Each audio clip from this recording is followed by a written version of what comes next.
It can be said that anticipation is at its best the moment an event becomes inevitable.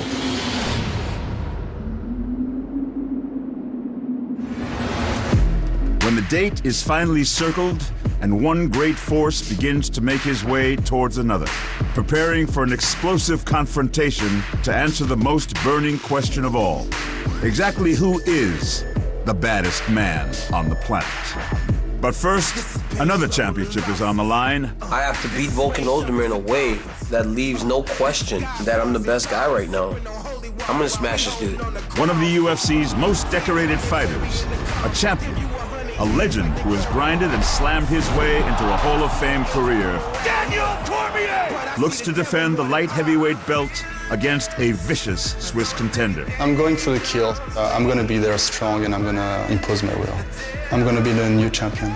Who has taken the UFC by storm, dispatching his last two opponents in just 70 seconds. Oh! Ozdimer pushes Ngannou down, he's out! Volcan Ozdimer does it again! And then the moment has arrived. Oh! That's it! Stipe Miocic! The heavyweight champion of the world, a savage of the heavyweight ranks, who has finished each of his last 5 fights by knockout. That's it. Attempts to break the UFC's heavyweight record for consecutive title defenses.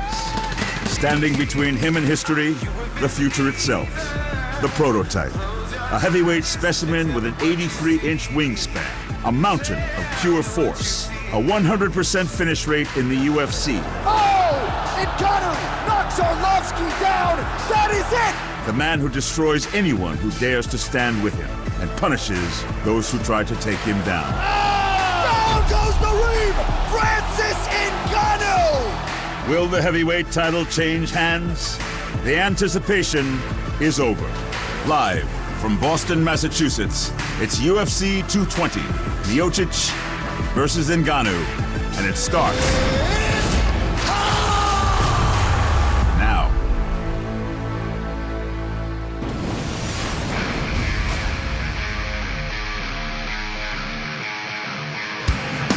It is a big weekend across the board for one of America's finest sports cities, but tonight the focus centers on fighting. We're in Boston, where soon the heavyweight championship will be in play.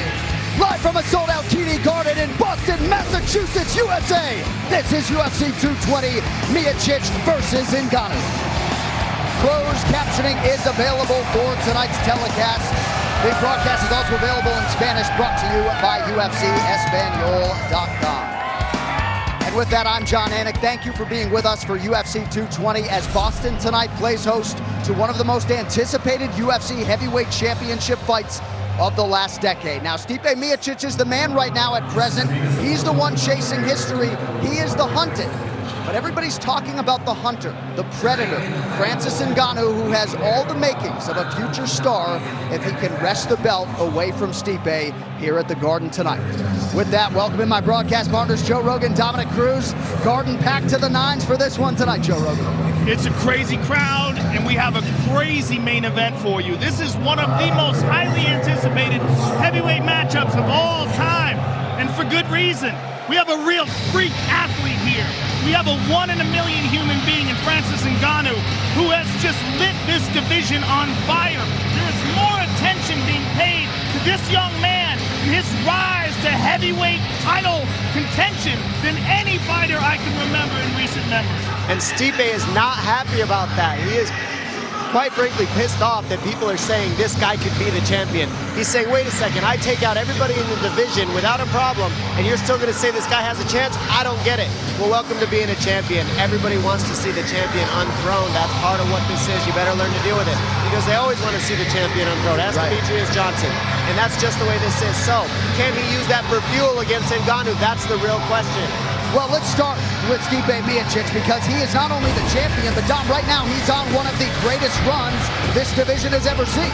Absolutely. I mean, he's got one-punch power. We've seen it in several different fights. He knocked out so many people. He fought Junior Dos Santos and just brutalized him on the stand-up. Junior Dos Santos is a nasty boxer. Then he took him down to beat him up. As we see here, Alistair Overeem knocks him out Andre Arlovski knocks him out. He has hands.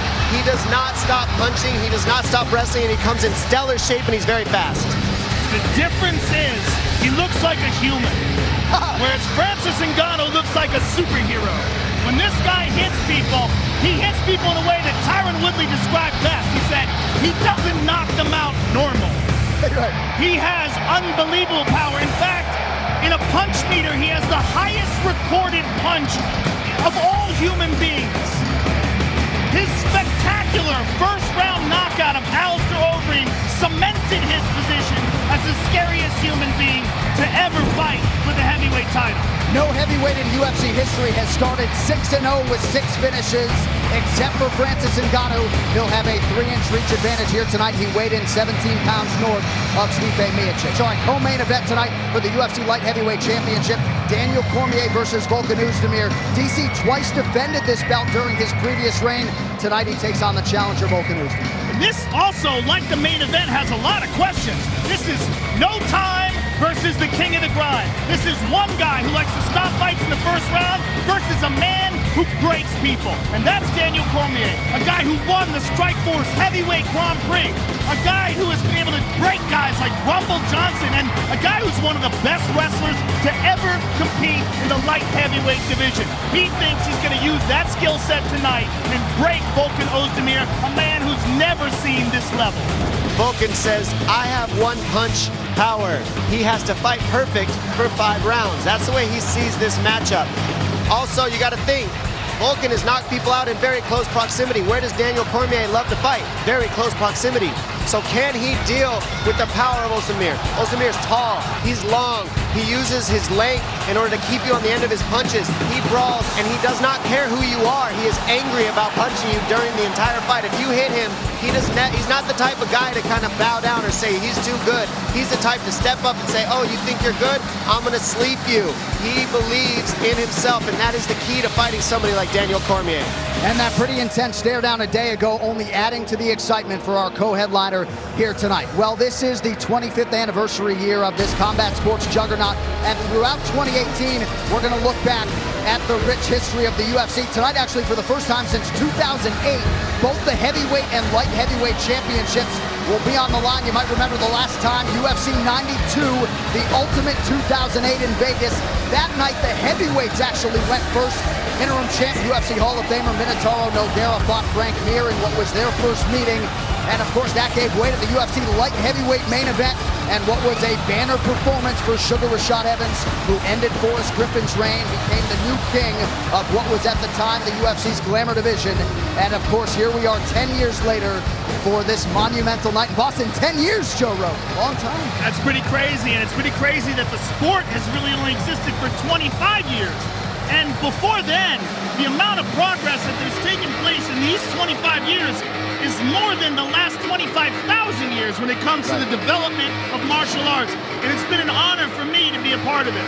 It's been an insane ride for me. I've been around in this sport for about 15 years as a pro now. And for 10 of those years, I watched all these guys you just showed on TV, and now I'm still competing with them in the octagon. It has been an honor to be alongside them and to have them pave the way for guys like me to look at them and say, this is what I got to be able to do if I want to win.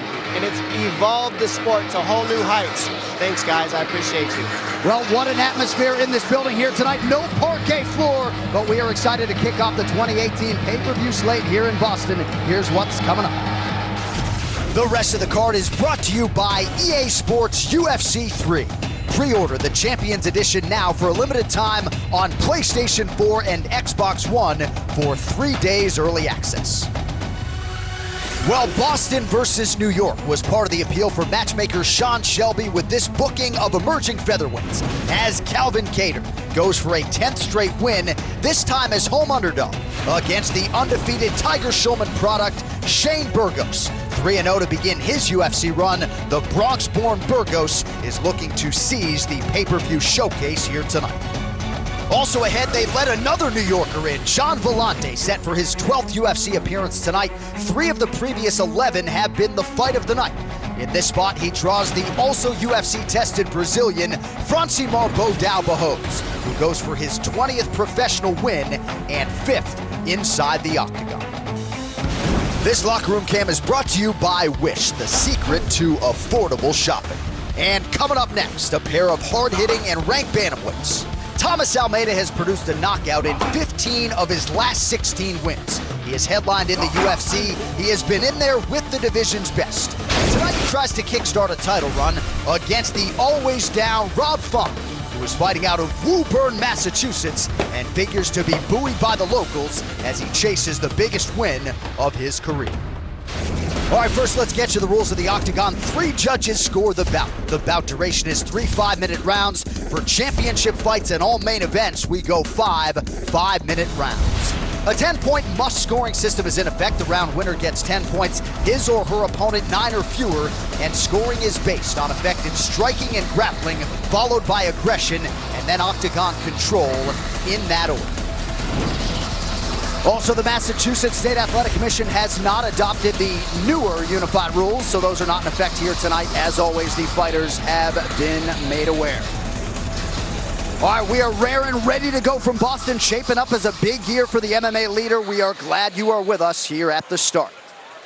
2 strikers with legitimate championship aspirations. Thomas Almeida and Rob Font collide here, both men out to prove they belong among this division's elite. 2 bantamweights with heavyweight power. Thomas Almeida and Rob Font both know this is an MMA match. But when the Octagon door closes, don't be surprised if they decide to put grappling aside in order to throw hands for 3 rounds or fewer. We both carry a lot of heat. You know, he's always throwing bombs. I'm trying to constantly throw bombs and plan on bringing a little bit more bombs than he's throwing. I'm going for the knockout tonight. I will be aggressive, using all my Muay Thai skills to knock him out. Fighting out of Woburn, Massachusetts, Rob Font thrilled fans in the Garden 2 years ago with a stoppage of Joey Gomez. One of 4 UFC finishes this sharpshooter has earned thus far, and a career that now has him chasing gold in one of the sport's toughest divisions. This performance is going to be exciting. I plan on biting my mouthpiece, going forward, putting the pressure on him, putting him away. The aggressive style and approach of Brazil's Thomas Almeida has made him a fan favorite. He has ended his last 4 UFC wins by knockout over the likes of Brad Pickett, Anthony Burchak, and Albert Morales. And he is as confident in his striking as ever as he hits the road to face off with Font here tonight. It was very good for me, for my career. Beat Rob in his hometown in this huge event, UFC 220. I'm very excited for that.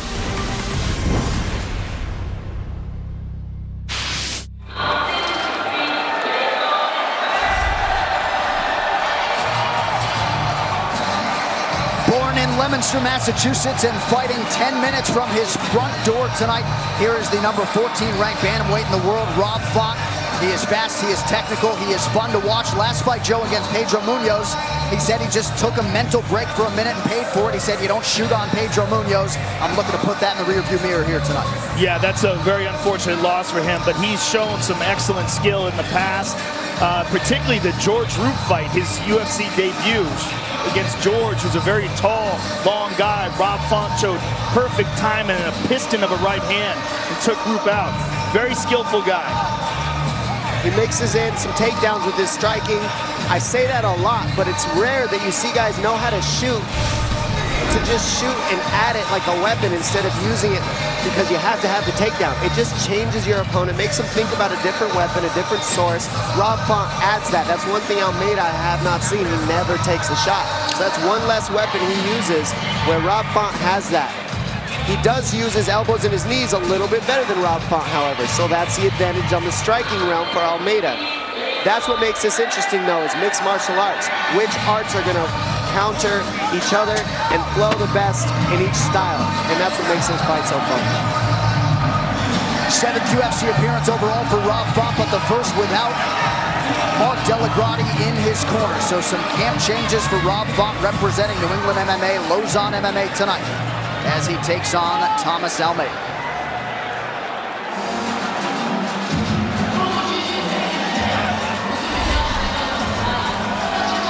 And Dominic, here is a guy in Thomas Almeida who is entrenched in the top 10, and I got to think at some point he's been on your radar. Main evented against Cody Garbrandt not all that long ago, and a guy who still believes his best days in the UFC are still to come. Well, he's got a fun style to watch no matter who you are. I mean, whether he's in your division or not, he's fun to watch. He mixes it up, he stays in the pocket, he goes to fight, he goes to force the knockout, and actually he puts himself in a ton of danger. He takes a lot of damage, but the reason is because he's trying to damage you more. He's willing to put his body on the line to put a show on for everybody here. And most of the time, he gets his knockout. He's extremely well at timing knees, timing elbows, timing punches. His defense stays very tight and fundamentally sharp. Got good takedown defense for the most part, but other than that, also very good submission attempt from his back. Thomas Almeida in the inspection zone. This fighter description brought to you by Wish, the secret to affordable shopping.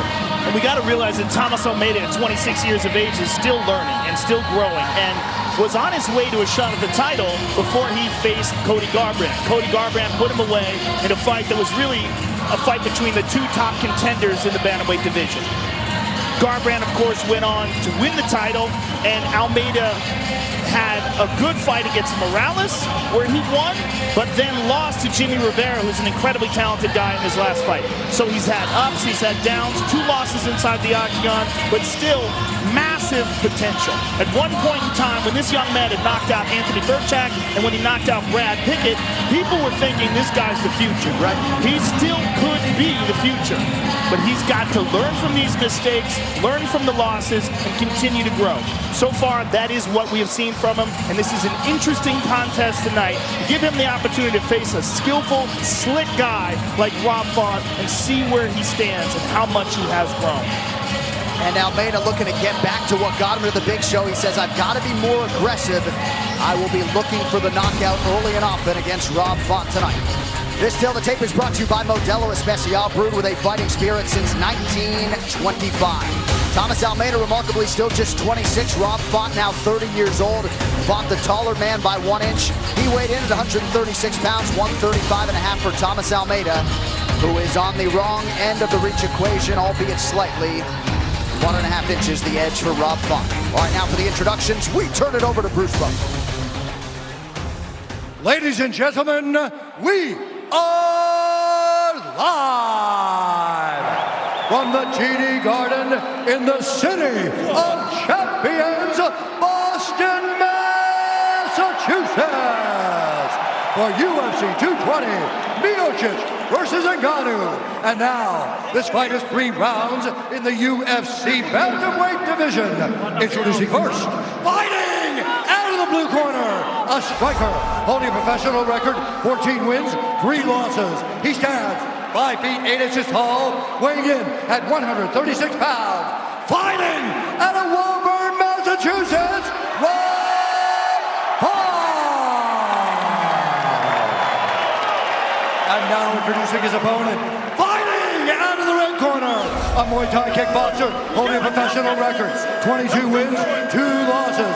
He stands 5 feet 7 inches tall, weighing in at 135.5 pounds. Fighting out of Sao Paulo, Brazil, presenting the number 10 ranked bantamweight contender in the world, Tomas Almeida.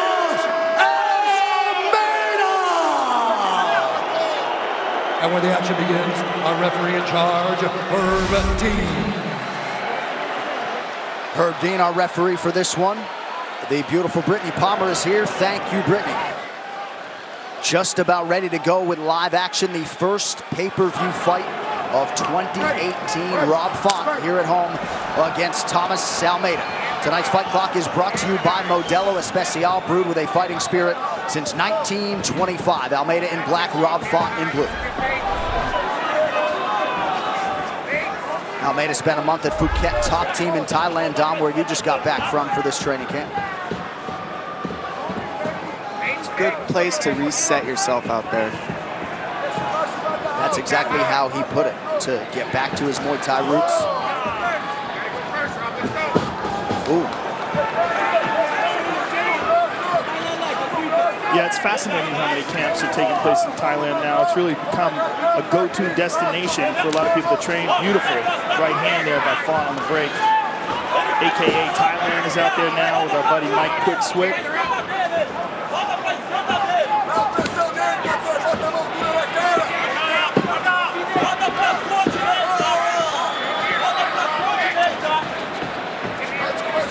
Almeida said he learned a ton from those 15 minutes against Jimmy Rivera last July. Font appeared to land there. Jimmy Rivera is a juggernaut.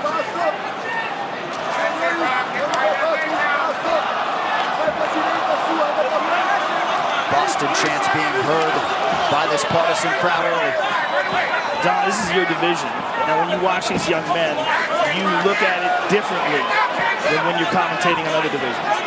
It just gets your stomach whirling a little different. Yeah, I see you moving. Can't really explain it, but you just kind of watch and try to make the reads. And right now what I'm seeing is Almeida didn't like being shoved back. Rob Font came hard early, and that was a good tactic. And now you see Almeida say, all right, I got to bite down and get some offense back. Now he's walking forward, but his face is pretty red from eating some shots early. Rob Font doing a good job getting off first. For the folks at home that can't see Dom while he's doing his commentary, he's doing a lot more shoulder movement, a lot more head movement. Aren't I always? A little bit more for the bantamweight division, a little bit more, no doubt.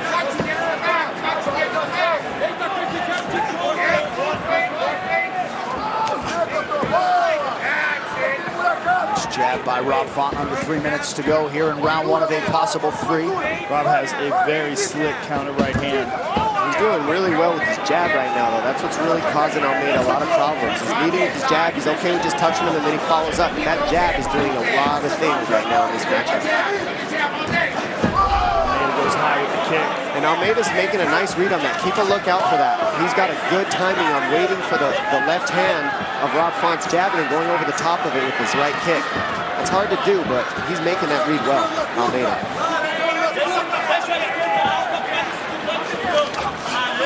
Right there. He's doing really well countering now. He's starting to get Rob Font's offense a little bit, Almeida. It took him and he ate some shots, but now he's understanding what Rob Font's using, which weapons and when. He's getting the timing better. Almeida was about a 2-to-1 favorite when the betting line opened as he lands the leg kick there. Things tightened up this week with some money coming in on Rob Font. Very close on paper at close. And the tails that you can tell Almeida's making the adjustments is, one, he's taking out the lead leg of Font because of the jab.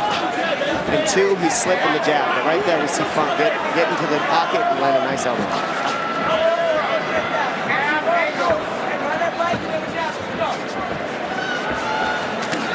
Beautiful left hook by Almeida. Wow. And that was a good read. You know, that's exactly how I broke my arm. I threw a spinning back fist. I wasn't looking, and the forearm landed. Almeida's watching where the arm would have landed. He pulled it and followed up. That was a nice read by Almeida. And that's exactly how Paige Van Zandt broke her arm last week. Brandon Lognane, teammate of mine. A lot of people have to watch where you're throwing that spinning back fist. Almeida's moving much better now with angles. He's not just chasing after Rob Font, but he's chasing after and stepping into the side. I think he's just a slow starter. If I notice anything about Almeida, it's not necessarily he didn't want to early. Just he had to get punched a little, and now he's awake. That's what it looks like to me. He's making great reads, and he's doing much better in the second half of this round. Really got Rob Font's timing much better as the rounds move on. You're right, though, Don. There is a little bit of a misconception about Almeida in terms of starting well because of the 16 first-round wins. He just hurt Rob Font.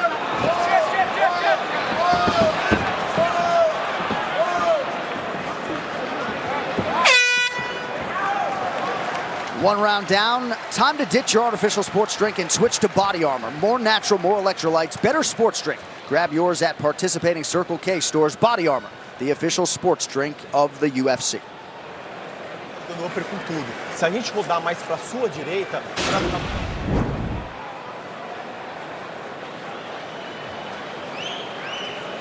Yeah, we see Rob Font connecting with the right hand and catching him on the very end of a left high kick. And there's a nice inside leg kick by Almeida. Dá pressão, chuta ele.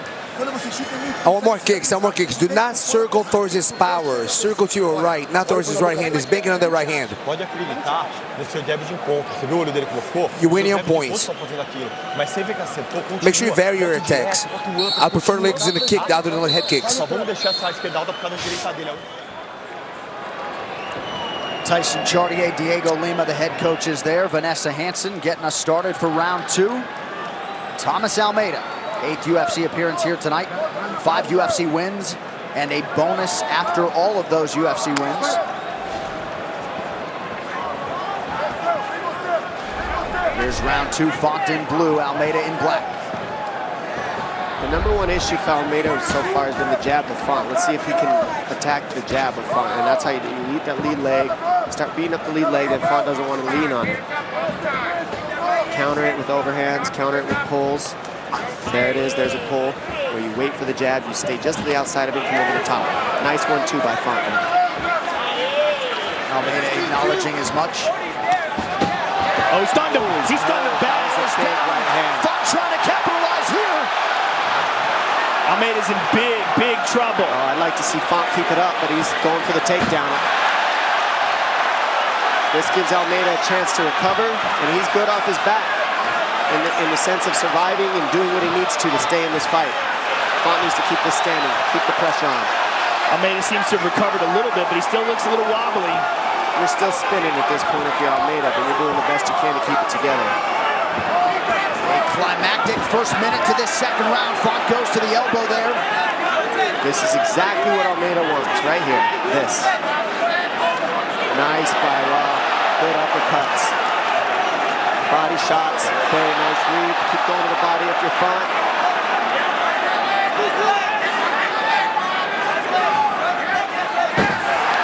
Body lock takedown for Font. Almeida right back to his feet. Almeida staying in this. Oh, big knee to the head, but fell while he was doing it. Almeida seems to be recovered now. Good kick to the body by Almeida. How about Almeida? Tough as nails. Well, he's shown that in the past. Got really badly hurt in a Brad Pickett fight. Came back to knock him out. He overcomes. Goodness. He's hurt right now. Bad job. Yeah, he's not moving well. Font's doing a good job not blowing himself out as well. It's very easy to try to get that finish, force it, and then you got nothing left when he recovers. Font's doing a good job on that. You got a lot of time left in this round. Yep. And that's why people at home, we don't see him get the big finish right away. He's got to pace himself. Almeida sees it. Oh! That's it. That's it. That's it. That's it. It's over. It's over. Beautiful. The Garden going bananas. Rob Font getting it done at home. Wow. That is a huge victory for Rob Font. And to get it done here in Boston like that, man. It started off with that right hand that we were talking about before the fight. It is his best weapon. Well, let's take a look back at the finish. This fight replay is brought to you by Wish, the secret to affordable shopping. Here it is. Catches him right on the temple. And you immediately see all systems are scrambled. Almeida managed to survive, and then he catches him with his left hand again, and this right hand, and now Almeida's badly hurt. Right hand over the top by Font, and that's an uppercut, and then boom, there's the head kick. Uppercut, and that's it. It was this head kick right there, and you see the body start to give out. Almeida's trying to stay up. Font's all over him. Couple of hammer fists, and Herb Dean mercifully rescues him. And Dom, to your point, Rob Font exercising some patience there, not forcing the finish. He let it materialize, and man, did it surface there in the middle of that round. What a moment for Font here at the Garden. Font showing tons of composure with that. It's not easy to do. I mean, it's easy to get overzealous and say, oh, he's hurt, I'm going to get him. He waited, he stayed patient, he knew the finish was coming, he worked it out, took his time through combinations to get it. That's seasoned veteran stuff right there by Rob Font. The official decision is brought to you by Metro PCS, who brings you closer than ever to the UFC on a fast nationwide 4G LTE network. Here's Bruce Buffer. Ladies and gentlemen, referee Herb Dean has called a stop to this contest at 2 minutes, 24 seconds of round number 2. Declaring the winner by TKO, Rob Font.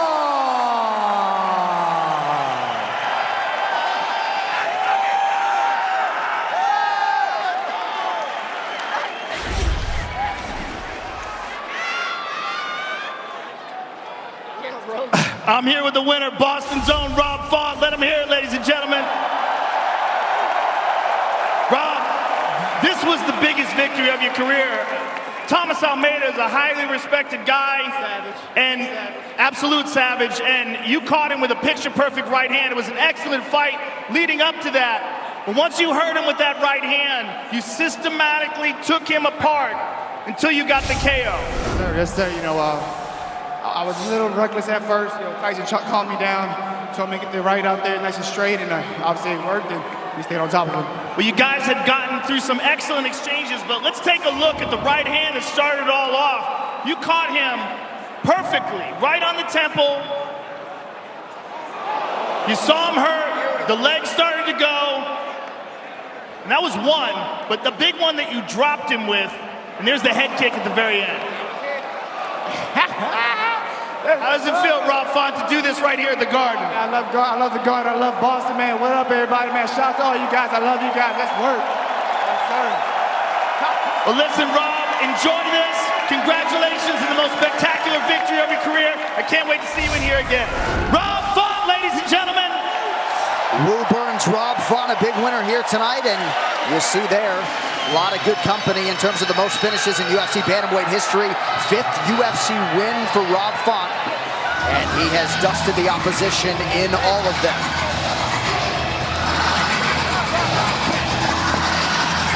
There she is, the UFC Women's Bantamweight Champion, Amanda Nunes. Her girlfriend, Nina Ansaroff, the UFC strawweight to her right. Good to have Nunes in the hub here tonight for UFC 220. Rob Font with a big win tonight in front of many of his family and friends at the TD Garden. Tonight's Locker Room Cam is brought to you by Wish, the secret to affordable shopping. And there he is, the former Hofstra middle linebacker, John Vellante. He has finished 4 of his 5 UFC wins, and that is his focus coming in tonight against the durable Brazilian Francimar Bodao Barros.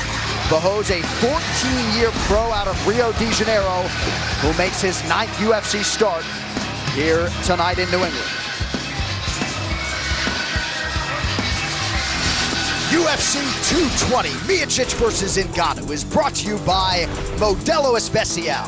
Since 1925, we proved that it doesn't matter where you come from, it matters what you're made of. Modelo Especial, brewed with a fighting spirit.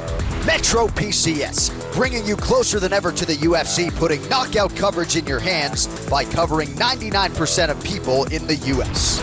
By EA Sports UFC 3. Pre-order the Champions Edition now on PlayStation 4 and Xbox One for 3 days early access. And by Performance Inspired, the all-natural high-performance line of sports nutrition trusted by athletes and health enthusiasts. Visit pi-nutrition.com. The main event fighter arrivals are brought to you by Harley-Davidson. See your dealer today and learn to ride like some of your favorite UFC fighters with Harley-Davidson Riding Academy. Live your legend. And there he is, the undisputed king of the heavyweights and the fighting pride of Independence, Ohio, Stipe Miocic. So far, so good as UFC champion. Tonight, though, he can stamp himself an all-timer by setting the record for successive title defenses in this storied division. And who better to chase that history against than that man, the oncoming force of nature that is Francis Ngannou.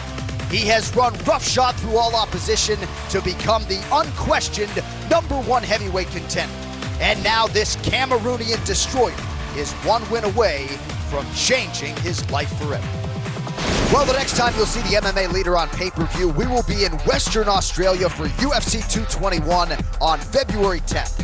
Live from Perth, the main event will be the UFC Interim Middleweight Championship between top contenders Yoel Romero and Luke Rockhold. All the champions, all the action. Knockout ability of both men. That's what makes this fight so special. Yoel Romero! All the hype. Excellent top pressure. Luke Rockhold. All the greatness. The extreme motivation to win the interim title. Every punch, kick, block, and submission as close as you can get without stepping foot in the octagon. Are you ready for the games to begin? EA Sports UFC 3.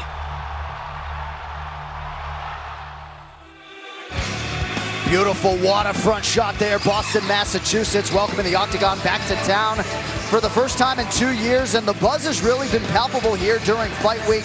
As many of you know, this is a huge sports town, and they have turned out for the UFC this week.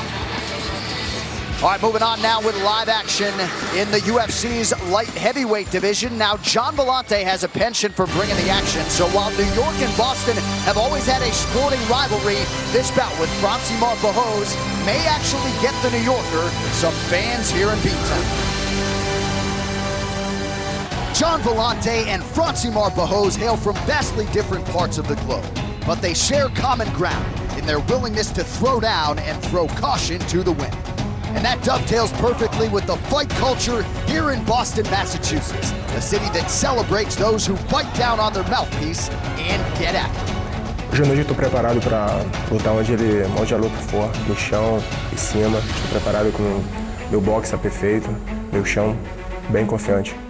He knows he's going to get hit, and he just has to be prepared for that. And when I do hit him, the plan is to put him out.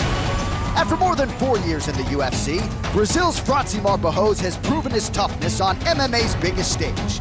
And as he looks to get 2018 off to a winning start, bow down knows with a win over popular brawler John Volante, he could take his career to a new level. Uma luta muito boa, esperei por isso muito tempo, pegar essa galera já mais antiga do UFC e vai ser uma luta muito boa. Estou preparado para ele. In a sport known for its unpredictability, Long Island's John Volante is a veteran who can always be relied on to deliver a fight to remember. Owner of 3 Fight of the Night bonuses for his battles with Sean O'Connell, Corey Anderson, and Saperbek Safarov, Volante is back, looking to put on a show once again. I'm always proud to put on exciting fights for the audience and for the card. This is going to be a huge fight, UFC 220, Boston. Huge arena, TD Garden, I can't wait. And it's going to be a great show, and I expect them to really be up and ready for the main event after mine.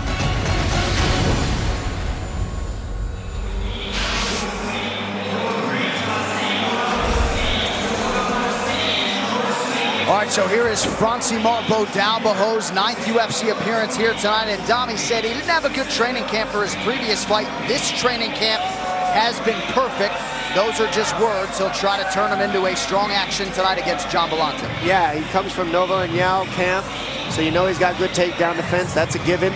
You know he's going to have a good ground game. That's a given. He's going to have Muay Thai skills. The difference about Barroso is his style is way off from Nova and Yao on the striking. It's not a typical Muay Thai style. He throws punches from odd angles. He explodes with one shot at a time, whether it be a kick, overhand right, big hooks, but it's usually one shot at a time with every ounce of power he can throw, and it comes from weird places, almost like a Taekwondo style mixed with Muay Thai. Very interesting the way he throws his techniques, and you do have to be careful of his power. I mean, he lulls you into a weird rhythm at the same time, so you're not really ready for how he's going to come or not come.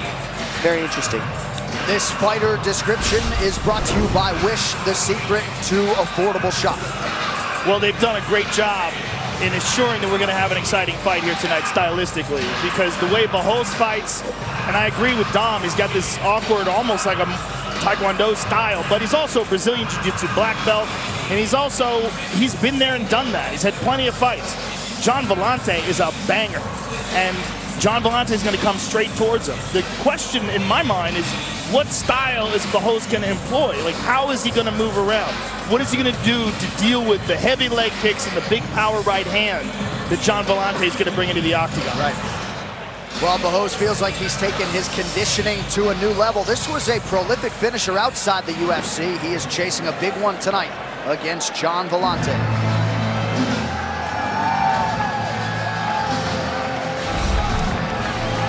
All right, Joe, here is the all-action John Volante.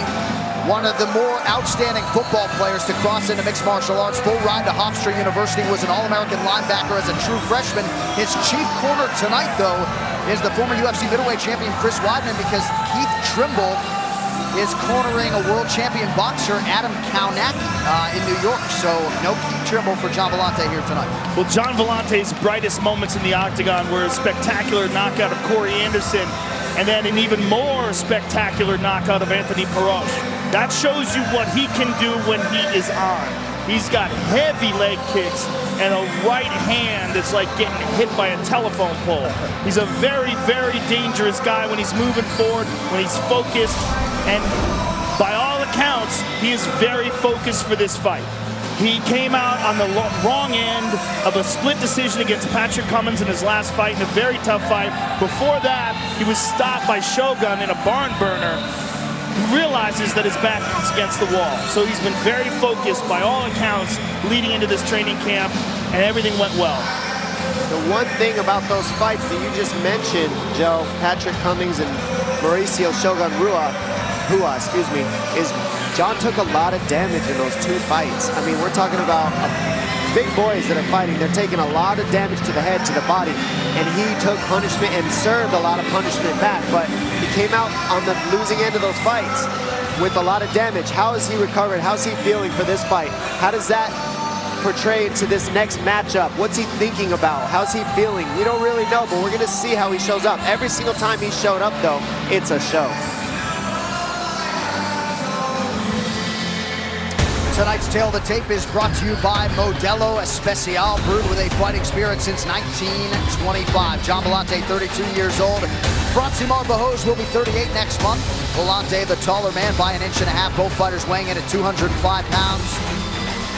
The Belmore, New York resident John Volante will have a 1-inch reach advantage. Now to Bruce Buffer. Ladies and gentlemen, this fight is 3 rounds in the UFC light heavyweight division. Introducing first, fighting out of the blue corner, a mixed martial artist holding a professional record, 19 wins, 6 losses, 1 no contest. He stands 6 feet 1 1/2 inches tall, weighing in at 205 pounds. Fighting out of Rio de Janeiro, Brazil, Francimar Bajos.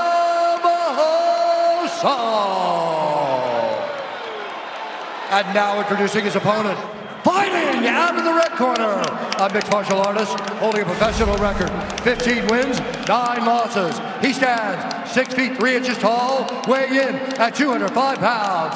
Fighting out of Belmore, New York, Gian Volante. And when the action begins, our referee in charge, Steve Rita. Steve Rita back in there for more. The great Luciano Andrade with us here tonight in Boston, Massachusetts. John Volante and Francimar Bajos. Fighter, you ready? Fighter, you ready? Let's fight! And we are ready to go. Tonight's fight clock is brought to you by Modelo Especial, brewed with a fighting spirit since 1925. Volante in black, Bajos in white. Watch Bajos' body kicks. He throws them so hard. It's crazy to watch him land those. And Volante, I'd like to see him go to the legs early on Bajos to get this thing started for himself. Oh, big right hand right away. As always. Yeah, I mean, he's got a hammer for a right hand. Volante spent several weeks of this training camp in Cleveland sparring with heavyweight champion Stipe Miocic. Chris Weidman had thumb surgery, so was largely unavailable as a training partner for Volante. But what a perfect camp to be able to train with Stipe as Stipe prepares for the biggest fight of his career.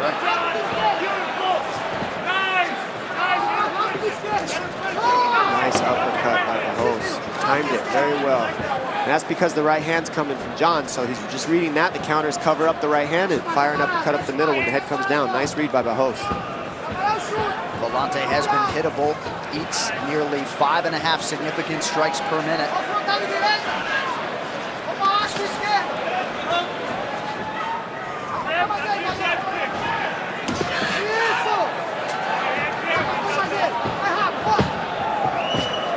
Volante's also had some health issues, particularly... Oh, big uppercut, big uppercut.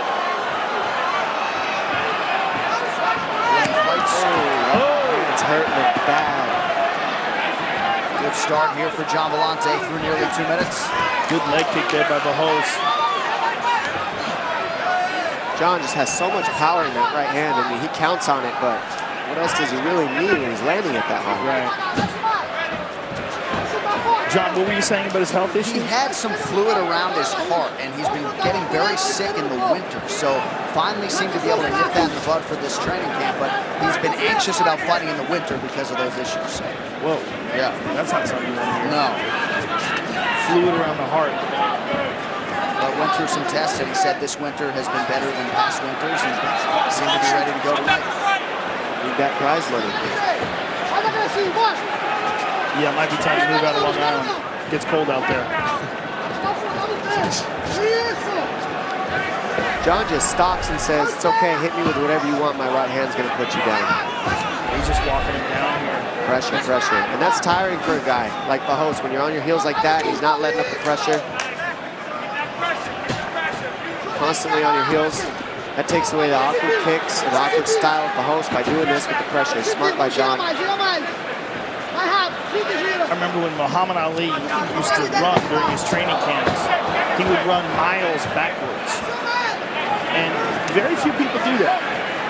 It's interesting. Most people get all their backward footwork and movement inside the cage or inside the ring when they're training. You very rarely see anybody run backwards. It's interesting. But it is something that your body is really not that accustomed to doing. It doesn't like it. And it takes way more energy to move back. Dom's going to run 10 miles backward on Monday. He probably already does it. He just won't tell us. Yeah, I'm not telling you guys anyway.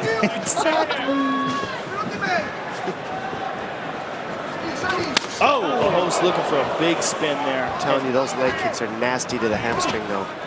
And I like how he's going to the body of John early. He's setting up the right hand over the top. That's what Bahos is doing. And he's also setting up the right high kick by going to the body early on John.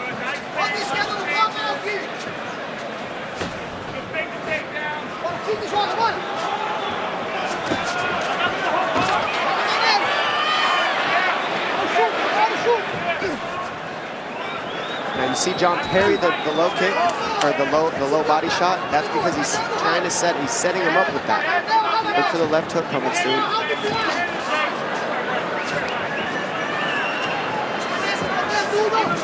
John says, just let me get close enough. John is just looking for bombs. Always. Always puts on a show. Nice leg kick.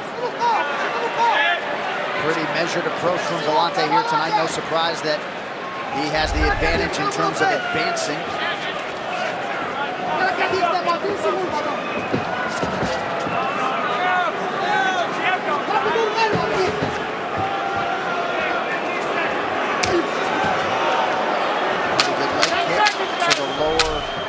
By Francimar Bahos. Boston crowd getting restless for the first time tonight. Villante will change that. Break. Time to ditch your artificial sports drink and switch to Body Armor. More natural, more electrolytes, better sports drink. Grab yours at participating Circle K stores. Body Armor, the official sports drink of the UFC. Definitely, 100% one around. Take a deep breath. Couple deep breaths. Same thing, bro. Okay, listen, you're hitting him with the right hand, you're not coming back with the hook. You're throwing it like weak because you're worried about him coming back. When you commit with that right, come back with a strong hook. It's open. He's going to be knocked out. Keep that jab going. Yeah, Don't just go to the normal. He'll fake. Hit him. Try to actually hit him with that jab because that's going to be your range finder. Tá sentindo o corpo dele do esquerdo. Tá entendendo? Não no kick, da esquerda, no corpo. Use your left hand to the body. I want your left hand to the body. Keep your use of the body. Breathe. Vamos pressionar ele, tá? Que já tá cansado. Impress. Toma na boca. Surprise him. Go to the body, legs and body. Não deixa ele à vontade, Baldão. Interesting to see Chris Weidman in that Gian Villante corner, very measured, juxtaposed against Keith Trimble, always screaming bloody murder. But Trimble's watching this somewhere in New York, and he's got to like the advice from Weidman. They're always banging on Villante to establish that jab. We'll see if he can do it here in round 2 against Bahos. This Fight Clock brought to you by Modelo Especial, brewed with a fighting spirit since 1925. I like what Bahos' camp is doing. They're saying go to the body, go to the legs, wear down the body of John early so that he gets tired, and then you don't got to deal with as much power in the later rounds, then go for the finish. That's what they're doing. They're just slowly chopping at John and trying to take as minimal damage as they can while John's fresh. and John's corner calling for the left hook after the right hand. And Chris Weidman said he believes he's open for that. And John continues to just throw that right hand. Oh, nasty jab there. Oh, tagged him with the left hook there. That was it. So Weidman called for a nice read. He heard him.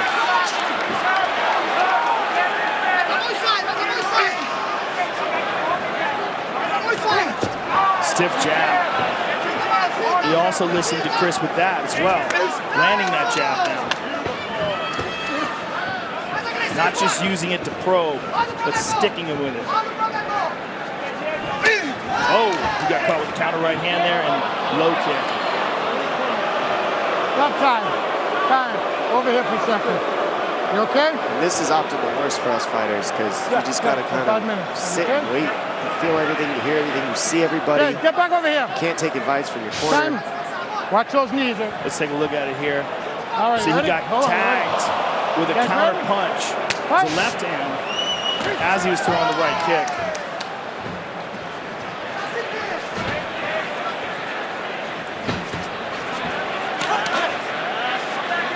He's trying to set up that counter right. He has switched up the footwork. Beautiful inside leg kick. Heavy, heavy kick by Volante.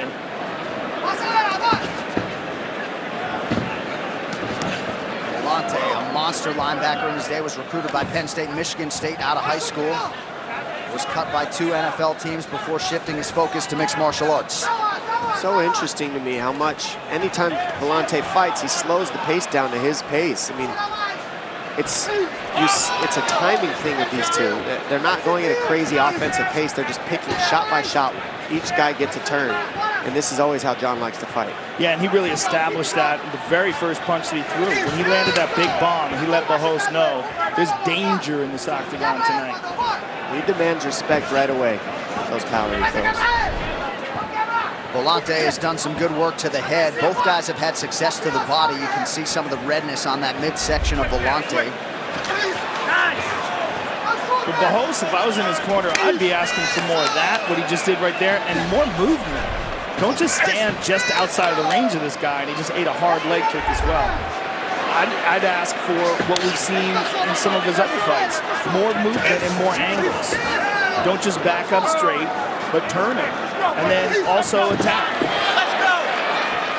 It seems like he's waiting on John so much, and then trying to counter right there. A little stumble, maybe a slip by Bajos. John also has a way about him where he forces you to go at his pace and go. So he forces the pressure, he keeps you on your heels, he makes you uncomfortable with power, and he eats your shots and keeps marching forward. Because he didn't really take much of a step back after he eats 2 shots. That's frustrating for a guy like Bajos. And he's right back on the pressure, John, right away. He never really backs up, and that's what's keeping Bajos from just unloading. There was a strong leg kick by Bajos. And Patrick Cummins made Volante pay in his last fight with volume and activity. Well, also Patrick Cummins is an outstanding wrestler, and that's one of the big things, is he's constantly threatening with his wrestling. Let's check in on Chris Weidman in the corner of John Volante.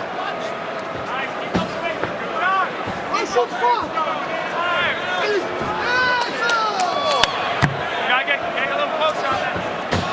Good work, good body work. Stay on him. Hey, we got a minute left, John. Keep this up. Keep this up. Jab, jab, beautiful. See, Joe, and notice all Bajos strikes have really mostly gone to the legs and body. And that's because he's trying to wear down John right now in these first 2 rounds, and probably you'll see him pick it up in the 3rd. Nice knee to the body there. But you got to soften up John a little bit. You can't just stand and trade with him. He'll knock you out. So, smart plan. But he is down on the scorecards, I think. I can't see how he's not. I mean, John is pushing the entire pace. Agreed. Walking him down and doing this. He has to come back hard in the 3rd round or he has no chance, and that's basically the game that he's laid out for himself in this style that you're talking about, him backing up. It seems like he's got to stop him. Pretty much. I think I agree with that. Or at least hurt him. Yeah. It's got to be a big 3rd round. They don't do 10-8 rounds in this scoring system, so I don't know, Joe. Well, they do them, but not that many. Although we have been seeing a lot lot more 10-8 rounds even in Nevada, where they haven't also implemented the new system. Good point. And here you see Volante, boom, with a big right hand and a left hook behind it. Heavy inside leg kick by Volante. And Barros with a strong leg kick as well. And there's a nice knee to the body by Barros. Timed that well. Os dois rounds foram muito colados. Preciso desse round, tá? 2 rounds are very, very close. I need this round. I need this round. No matter what, I need this round. We need to move forward. We need to move forward. I need pressure. I need pressure. Not only the jab. Jab followed by the cross. Not only naked techniques. Put techniques together. Left leg to the body. Right kick to the legs. Put combinations together. We need this round. Jab, jab, cross. Use jab, jab, cross. More than one punch. Put it together. Put it together. We need to win the fight now. We need this round. Third and final round here between Gian Villante and Francimar Barros. A lot of people maybe didn't think we'd get here with this matchup on paper, but here we are. Come on, guys. Villante, the New Yorker in the black trunks, the Brazilian Bodao. Barros is in white. Yeah, ready? Round 3, let's fight. Third round underway. This fight clock brought to you by Modelo Especial, brewed with a fighting spirit since 1925. Villante over the top of the right hand. You should see Barros really pick it up to the head shots in this round more if he wants to get the win. Beat up the body well, got him set up, now start going up top. But we haven't seen any slowing down. Villante's still doing exactly the same thing. Right. Despite those shots to the leg and the body, Villante's still just walking him down. It was a nice leg kick there by Barros, but look, Villante makes him pay. Well, at least he's got Villante thinking he's just going to the body now, so the headshot's set up a little bit better when you soften up the body. That's what we needed. Beautiful. I mean, if he's going to do anything to slow John down, it's got to be that left kick, and they were calling for that left kick. There's another one. Ooh, that was hard. And there's no slowing down anymore. Now it's get the finish. Yeah. It's done with the slow down stuff. Third round, let's go. Well, Villante's focus coming in was output. He has thrown nearly twice as many total strikes as Barros. Barros tagged him there with that left. Oh! Villante's a tank.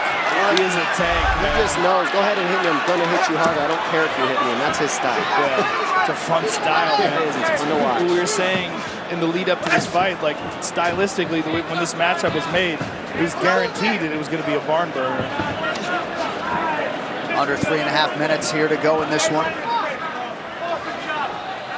Villante felt like he didn't have to beat Patrick Cummins until he went back and watched the film. He said, I didn't have a scratch on me, but he felt like he got beat by volume and wasn't going to let that happen tonight.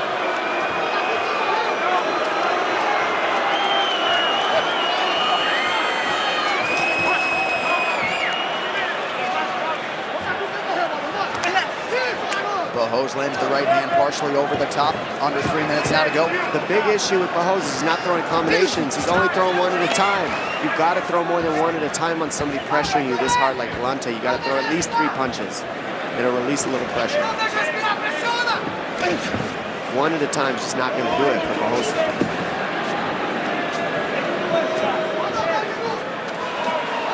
Yeah, Barros has got to know he's down in this fight. I think he's just used to landing one-punch power, and that's just his style, and it's not been quite enough on somebody as tough as John. I mean, if you look at Barros' past fights, he'll hit you like that, and then the guy backs up, and they get off of him for a while. John just stays on him. That's the style you got to have to beat somebody like Barros. You got to be willing to eat shots on your way in and just hit him harder. Because he's going to keep tagging you on your way in every time like this. This is what he likes to do, pull you in and then tag you on the way in. Ooh, big jab. Kick to the body and a big jab. The jab was heavy, guys. Barros came in really confident. He spent a chunk of this training camp in Arizona, but just hasn't put it all together here tonight thus far against Villante.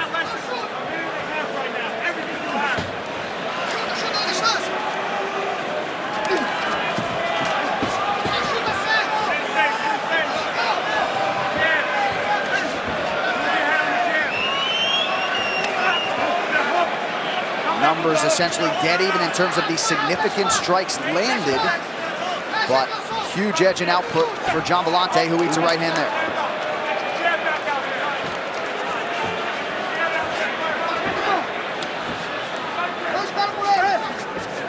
Host would do well to take some of Chris Weidman's advice and follow his right hand up with a left hook. Oh, he stepped in with a nice elbow. So cut him.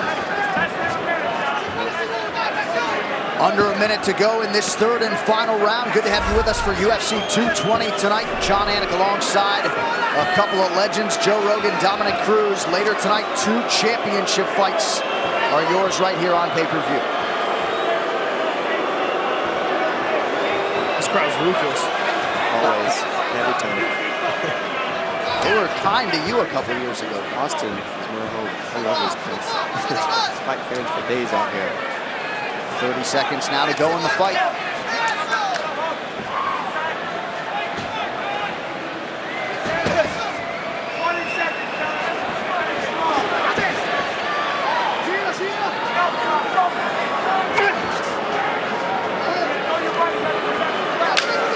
A little bit of a staring contest here down the stretch.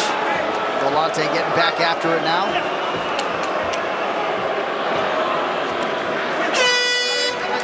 Well, if you took the over 2.5 rounds for that one, go cash those tickets. Gian Villante, Francimar Barros go the distance tonight in Boston. This fight replay is brought to you by Wish, the secret to affordable shopping. Dom, your thoughts? I mean, right here we see the inside kick land of Barros, and he always returns something, Villante. He doesn't let you land without getting it back. And that was it was back and forth. These guys, all right, I'm going to hit you, you're going to hit me. I'm going to hit you, I'm going to hit you harder. And these guys just traded and put on a show. I mean, the fans were booing a little because there wasn't a ton of output, but there was as much power as you could possibly receive on both ends from both these gentlemen. Hooks get traded here, right hands get traded. I mean, you name it, these guys landed it on one another. Left hooks, low kicks, battering each other for 15 minutes.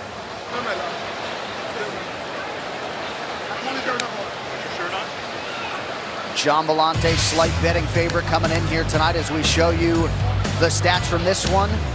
Villante landing more head strikes, more body strikes and leg strikes for Francimar Barros. But Villante's body language, I would think, a good look. He was the pressuring, forward-moving fighter, really from horn to horn here tonight.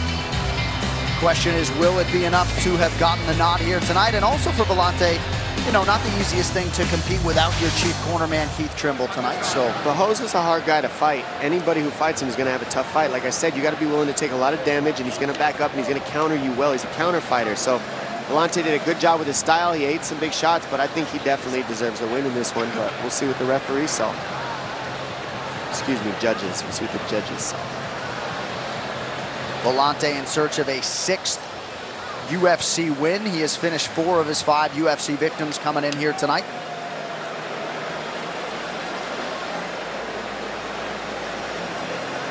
Both of these guys on the outside of the top 15, looking in at 205 pounds. All right, the official decision is brought to you by Metro PCS, who brings you closer than ever to the UFC on a fast nationwide 4G LTE network. Here with those scorecards is Bruce Buffer. Ladies and gentlemen, after 3 rounds, we go to the judges' scorecards for decision. David Ginsburg scores the contest, 30-27, Villante. David Torelli scores it, 29-28, Barroso. And Mikhail Mina scores the contest, 30-27, for the winner by split decision, Gian Villante. All right, I'm here with the winner, Gian Villante. First of all, were you shocked that that was a split decision? I mean, you never know until you I love Dana. You never know until you watch it, but I don't know, fuck, I felt like I crushed him. I don't know. Well, for us watching cage side, you were constantly pressing the action, and it seemed like the mode of the fight was established with the very first big right hand that you landed. Yeah, that was nice. You were on a seek and destroy mission, but this guy just moved around a lot and engaged you and then got away from you. Was this style, when you were hearing the boos, was this frustrating for you at all? Let me be the president of the UFC for a second. When you fight, man, especially in a big fucking crowd like this, I'm allowed to curse, bro. I'm Fox. When you fight in front of a big crowd like this, we're here to put on a fucking show, fighters. I mean, not fucking run, man. So I I want to put on a show. I want to get a sick knockout, steal the show. Let you all get ready for Stipe to fucking kick ass. Let's go, Stipe! The man you fought, Bahos, is a very unorthodox fighter. He's very difficult to fight. What was the game plan coming in here tonight? Put on a fucking show. It's the same game plan every time. Hopefully that's why I keep my job 5 years later. I mean, I'm here to put on a show every time. Coming off 2 losses, that's a lot of damn pressure.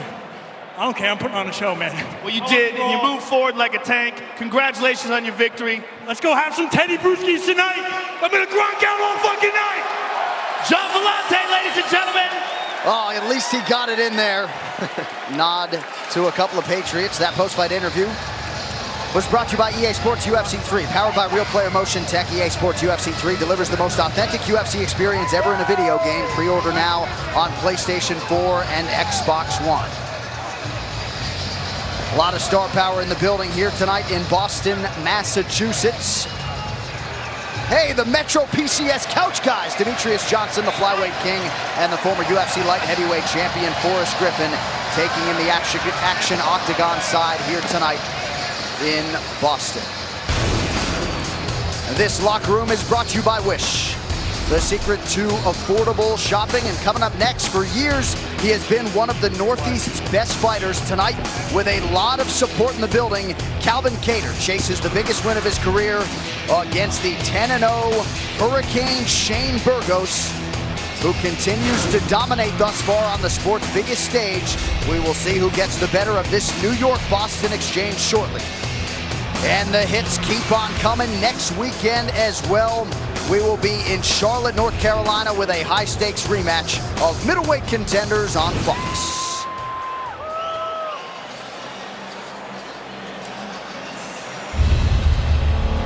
Eu quero sempre nocautear ou finalizar. O meu objetivo é vencer, mas eu sempre vou em busca do nocaute ou da finalização.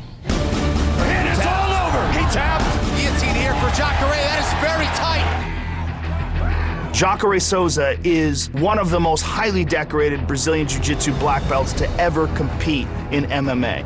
He's a multiple-time world champion. When he gets guys down, they are in some deep, deep trouble. He has proven that he can stop guys on the feet. Jacare Souza by TKO. He showed it against Yushin Okami, and maybe more importantly, he showed it against Derek Brunson in 2012 when they met in Strikeforce, when Jacare knocked him out in the first round. Jacare Souza. I'm a completely different fighter. I've grown so much in the sport. The striking is a lot better. I can throw the same punch that I threw 5 years ago and landed without putting myself at a lot of risk.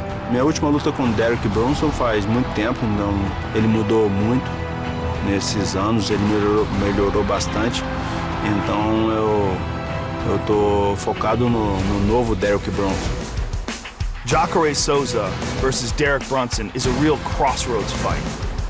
If Derek Brunson can prove, not only can he knock out former UFC light heavyweight champion Lyoto Machida, but stop one of the greatest submission artists in the history of the division, he will be on a short list of the top guys to be in consideration for a shot at the title. I'm coming to try to knock your head off. I'm trying to separate you from consciousness in this fight, you know? Nesse momento, uma vitória significa para mim um passo em direção ao title shot. Isso aqui que vai resolver. I'm gonna go out there, finish him, and let him know, hey, I'm next in line for the title shot.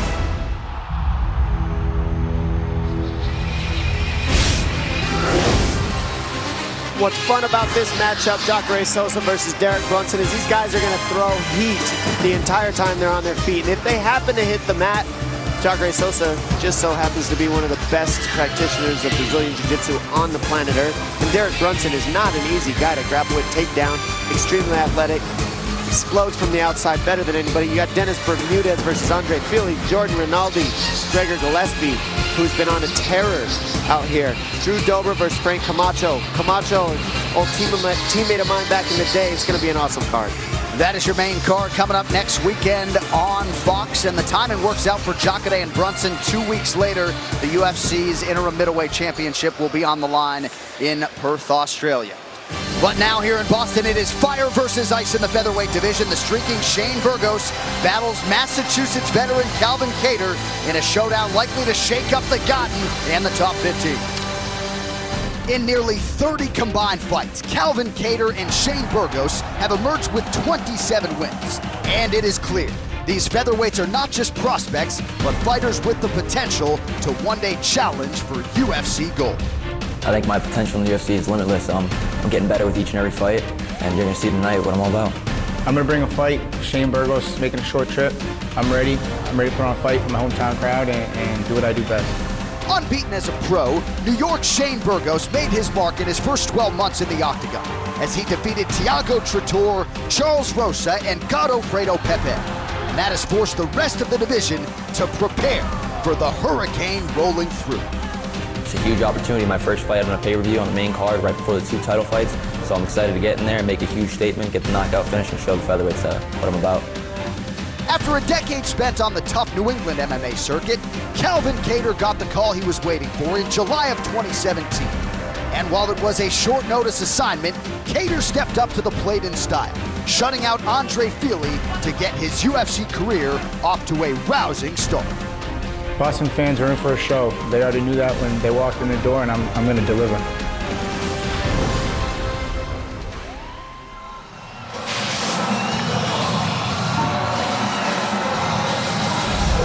Well, what a story it is for the undefeated Shane Burgos, diagnosed with scoliosis as a kid, sort of had emergency surgery at 16 years old. His spine was curved at 49 degrees. 2 rods and 18 screws later, they fixed him up.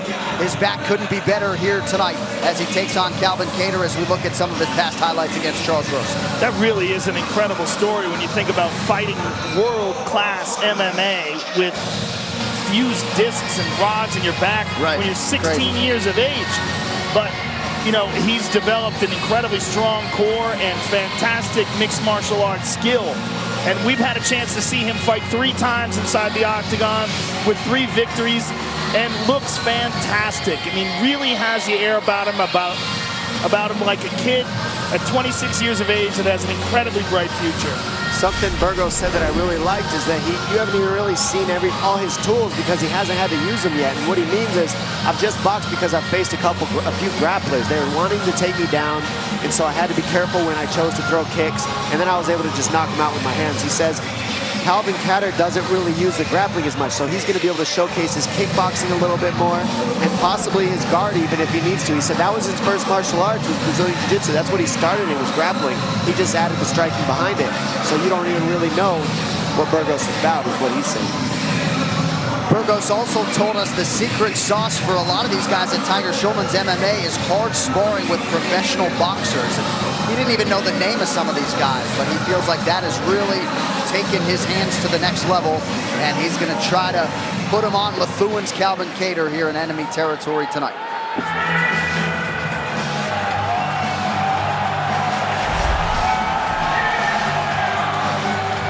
All right, so here is the 17-2 Calvin Kattar. Joe, tonight trying to extend his winning streak to 10. This is a well-rounded UFC featherweight. I was extremely impressed with him in his UFC debut. He stepped in to take on the very talented Andrew Fili on short notice, and he put on a show. He looked smooth and composed and skillful and just looked very polished. And I feel like taking a fight like that on short notice, I want to see what this guy can do with a real camp against a real tough guy like Shane Burgos. This fighter description is brought to you by Wish, the secret to affordable shopping. Dom, we sat down with Calvin Kattar. Confidence was just oozing out of every pore. Yeah, I mean, he says that he's happy because he did 10 weeks in his hometown training. You know, he's got a lot of other stuff going on, but he's also running a show. He's a promoter.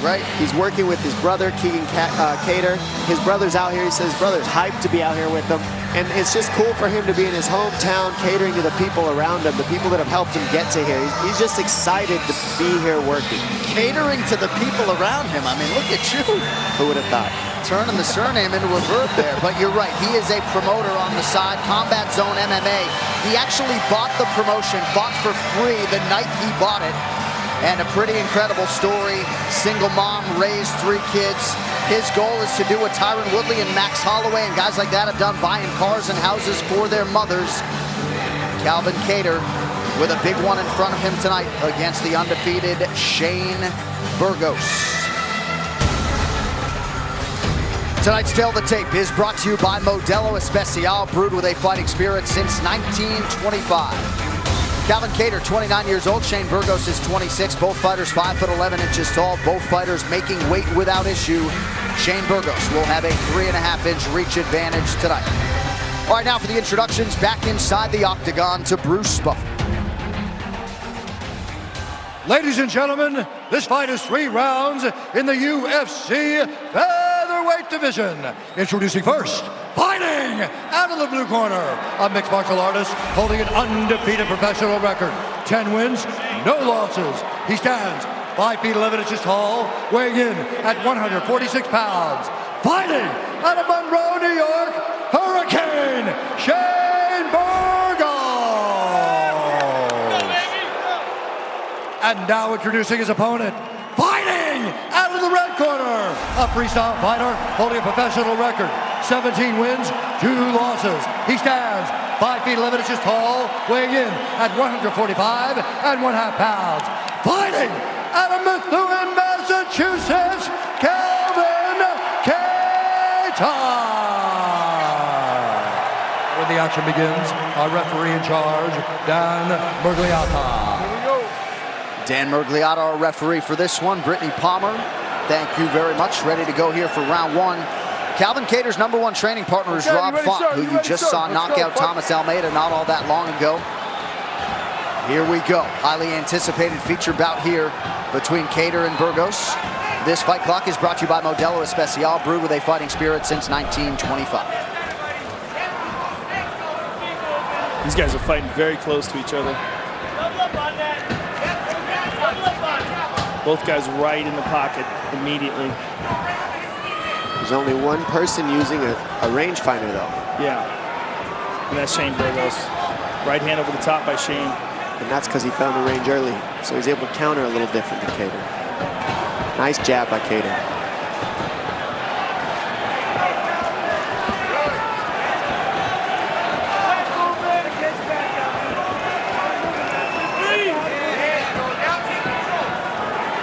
We talked earlier about the bond with these New England guys. They're carpooling on the weekends to Lausanne MMA. They're all training together now, and so far the results have been there, at least tonight.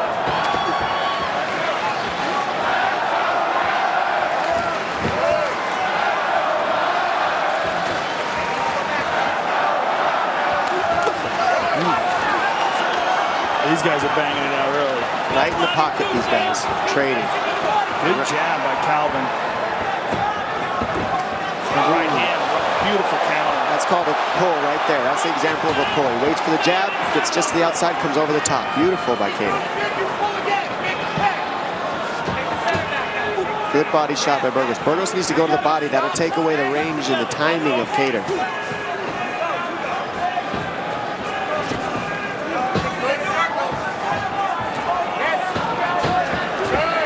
Both these guys are big, long guys for 145 pounds as well.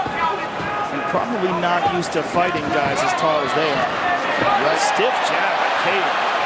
Kattar's jab is right on point. 2+ minutes gone by here in round 1. Kattar closing as a plus. He teed off there. Burgos went to the body. Gripped those shots to the body. That's one thing I like about Burgos is he does go to the body often. He mixes it up well. Let's see if he can keep that going, because Kattar's piecing him up pretty good with the counters and the jabs. Kattar acknowledged that Shane Burgos was on a different level than anyone he has fought previously, but a good start for the +180 underdog tonight at home. We see Burgos follow up with a left hook. He's throwing the 1-2 well. He needs to follow it.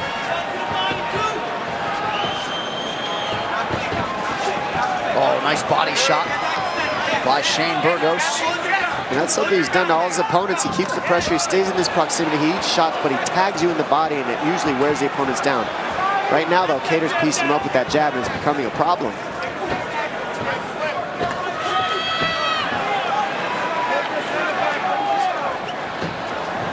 And the reason is you're not seeing Kattar load anything. His hands just leave. Boom, boom. He's touching them. He's okay with just touching them. The big shots can come as the fight moves on. You get your range and your timing. But right now, Kattar's getting the jump because he's not loading his punches.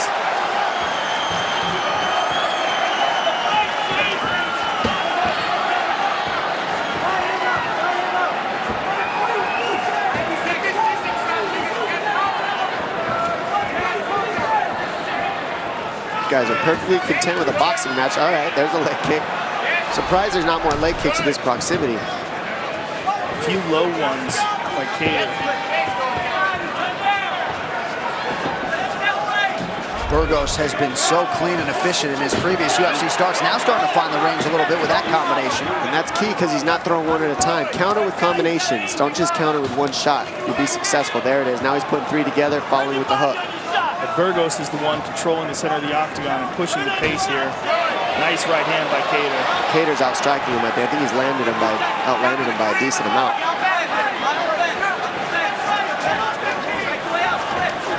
Burgos rips the body, now goes up top. Combinations are going to be key for Burgos as this fight moves on. He can't just throw one at a time. Kattar's dealing well with it.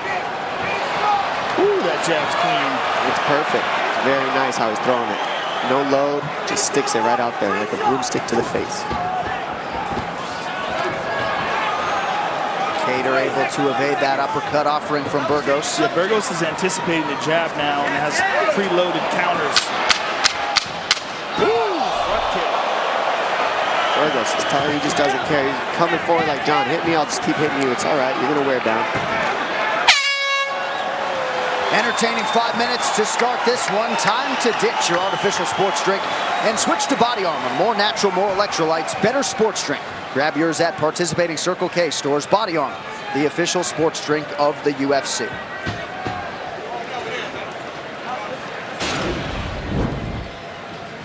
Now let's see that left uppercut there by Kattar and that educated jab.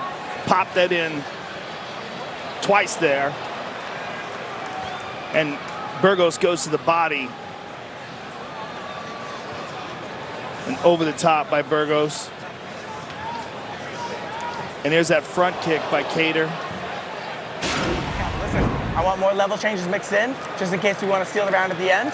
I'll say, show me something. But listen, you have to keep circling back towards the center of the cage. Calvin, once you get the center, then you come, all right? Put him on his heels.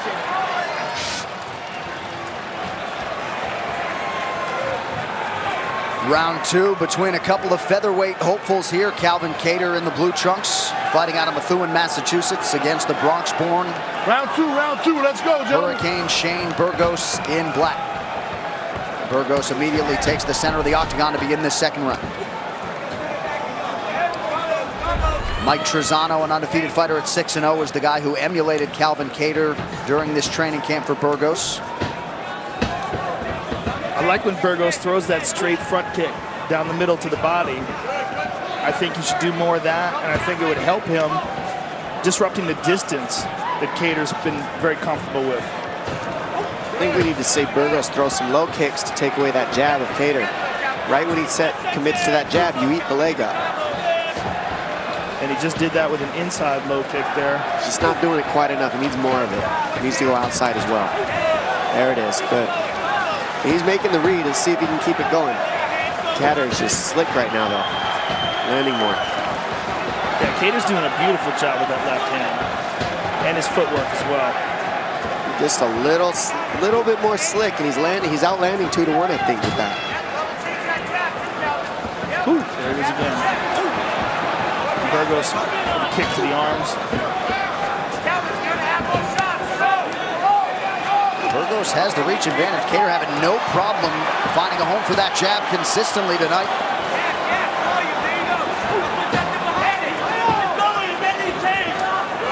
And adversity may be the wrong word, but this is as much as we have seen Shane Burgos experience in the UFC. Well, as we said when we saw Kattar fight in his UFC debut against Andre Fili, and here you see the first takedown attempt here by Kattar. He's very smooth. He's very professional.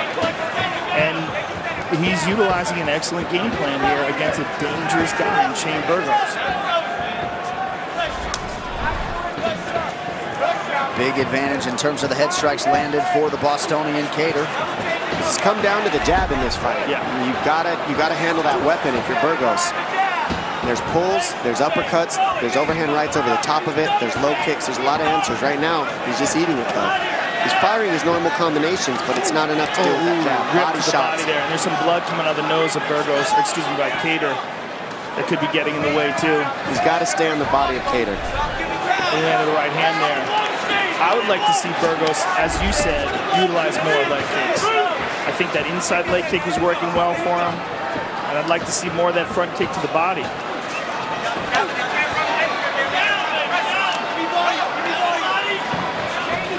Burgos has really fallen in love with his hands of late. He's having a pretty good stretch here in this fight as he backs Kattar up once again.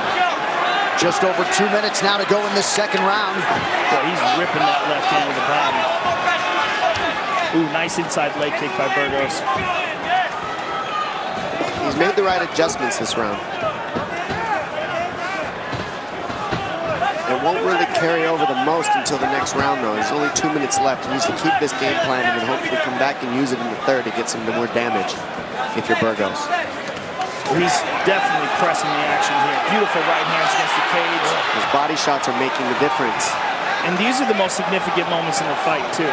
These are the moments where he's on the attack and Kattar's covering up and eating punishment. One thing I'll say, I'd rather eat a jab any day of the week than a liver shot. And that's what Burgos is thinking right now.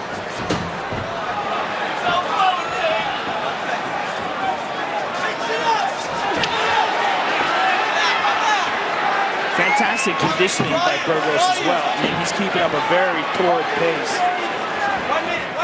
He is behind on the strike count, though.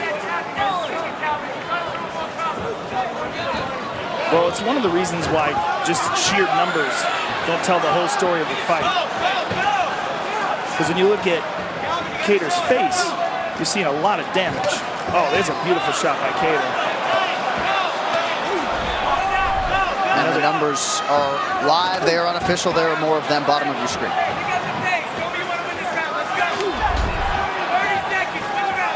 Kattar with a nice inside leg kick. They're exchanging kicks now. But Burgos constantly pressing forward, constantly on the attack. Beautiful shots to the body by Burgos. The body shots off the jab of Kattar are really starting to toll up. And you're seeing Kattar slow down a little. Plus the pressure. Pressure and the body shots are doing dividends for Burgos. Yeah, pressure, body shots, pace. Nice leg kick there. And he's turning it up now. You're seeing him mix up his striking much more now at the end of this second round. Yeah, it really feels like the momentum is shifting. Big 5 minutes there for the undefeated Shane Burgos. There's Kattar with the jab. See, he gets Burgos to parry, try to reach for his hands. And when he reaches, he sticks him with the jab. Another jab. Jab, jab, jab, and then he switches to hook. But Burgos here counters over the top with the right hand and then a left liver shot. Starts eating up the inside leg of Kattar to keep the pressure off from that jab. He's making the right movements. We'll see if it adds up in the third. And it's interesting to see how this fight is scored, or how this round is scored in particular, because as you're seeing towards the end, Burgos at the end of the round is the one who's coming on strong. Let's take it, baby. Let's take it. Tough fight. Let's take it. Stop letting him touch you with the jabs. You got to stop touching you, okay? Let's go. Don't let him touch you. Touch him more than he touches you. You don't finish the fight, we win it, okay? Let's go. I think I'm breathing heavier than Shane Burgos, and I'm not even fighting. The unauthorized reproduction or distribution of this copyrighted work is illegal and punishable under law. Yeah, he's in tremendous shape, especially considering the pace that he's pushing. And he looks so energized. Look at him. It's been a boxing match. There's not a whole lot of kicks and not a whole lot of takedowns, so that's actually a very favorable style for cardio. There's that inside leg kick again by Burgos. Ooh, right hand over the top by Kattar. And again,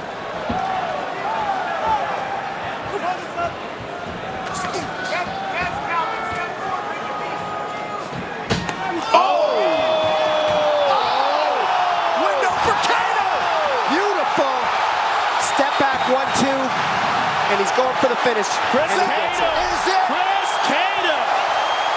Calvin Kattar. Excuse me, I called him Chris. Calvin Kattar. I got so excited I forgot his name. Woo! Unbelievable. That was pretty. So a big night for the Bostonians continues. Bokniak fought, and now Calvin Kattar bounces Shane Burgos from the ranks of the unbeaten.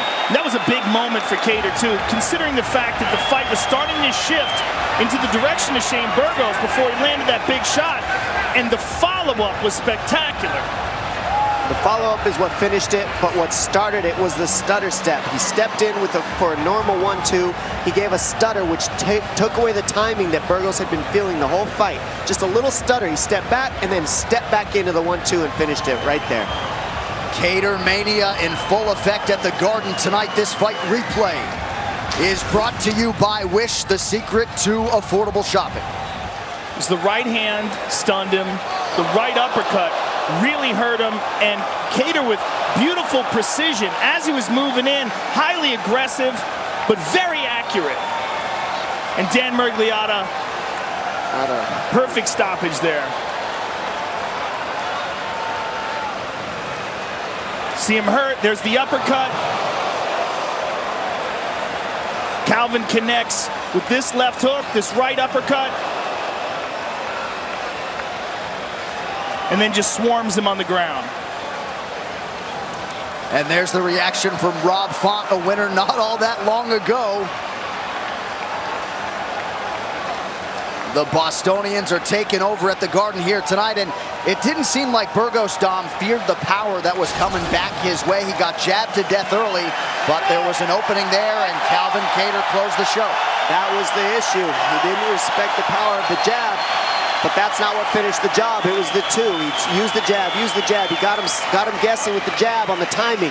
And then he just changed the timing and stepped in with that 1-2 to finish the job and start the finish. Got to keep those bars open. Leighton Methuen tonight. The official decision is brought to you by Metro PCS, who brings you closer than ever to the UFC on a fast nationwide 4G LTE network. Here now is Bruce Buffer. Ladies and gentlemen, referee Dan Miragliotta has called a stop to this contest at 32 seconds of round number 3. Declaring the winner by TKO, Calvin Cater.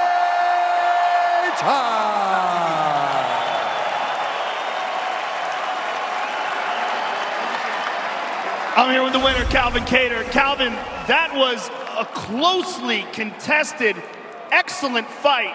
Up until the moment you landed that big bomb. What was going through your mind while that fight was going on? I was thinking, shit, man, Shane's a hell of a fighter.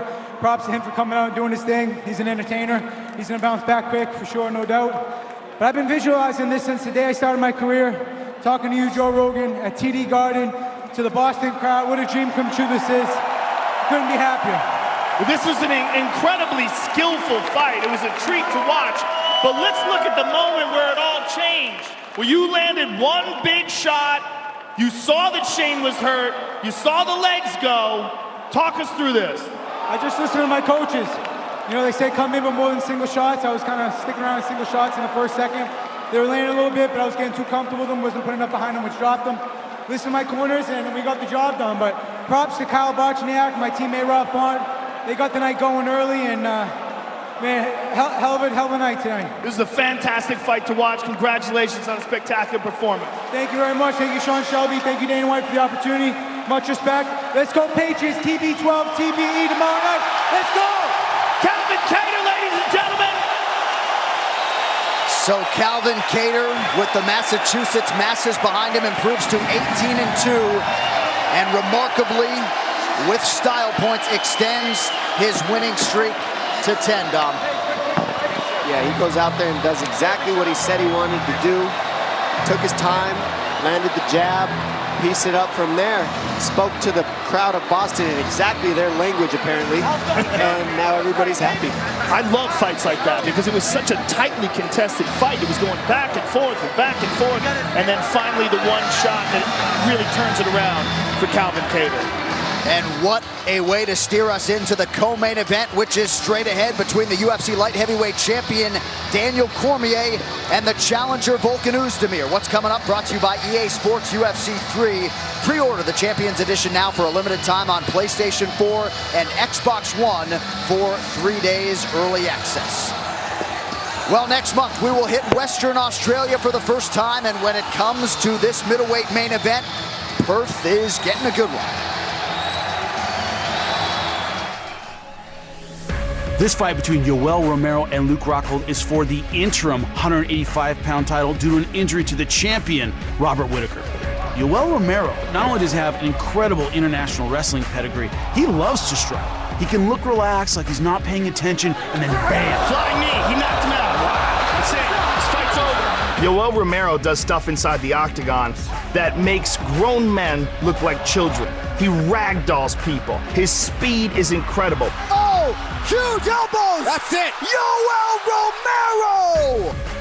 Luke Rockhold, every fight he has had in the UFC has been a finish. Rockhold beat up the bottom! That'll do it! You have the tall, long Rockhold with spectacular kicks and a crushing, smashing top game. That's it. It is over! I grew and I've come to understand what it takes to be a champion. En llevarme el cinturón, mi encomienda, es lo que tengo dentro de mí. Creo que sé que voy a ser campeón. I'm ready for the stage now, and I'm ready to reclaim my title. So an injury to Robert Whittaker opened the door for Yoel Romero to try to become a first-time UFC champion. Yoel, #1 contender against the former middleweight king Luke Rockhold, coming up in a few short weeks.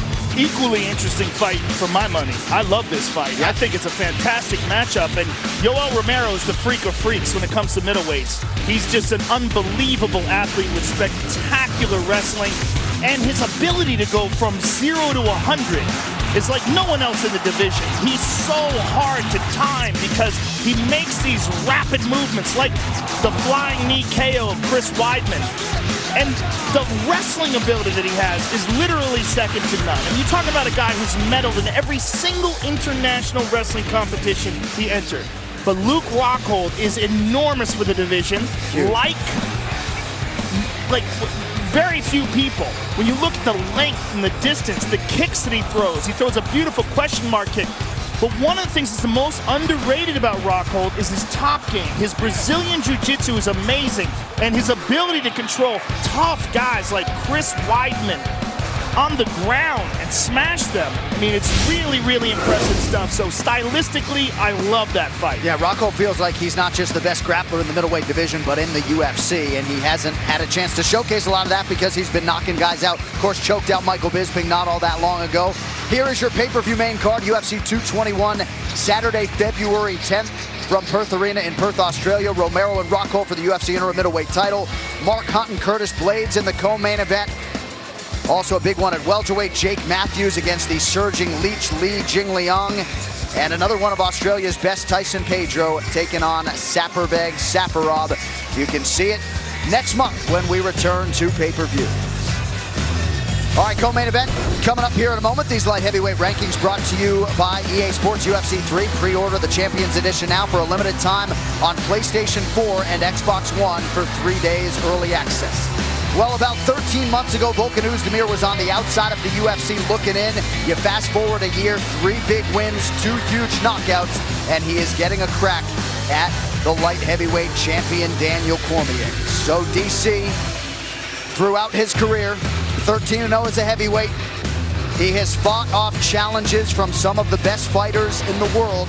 Perhaps, though, he has never seen anything like Swiss knockout artist Volcan Ozdimer. We shall get that answer here in short order.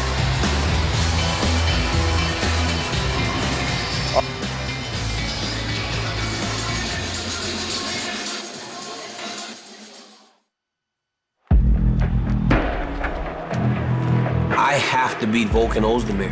He's everything to me right now. Whereas 6 months ago, he wasn't even on the radar, now he's John Jones.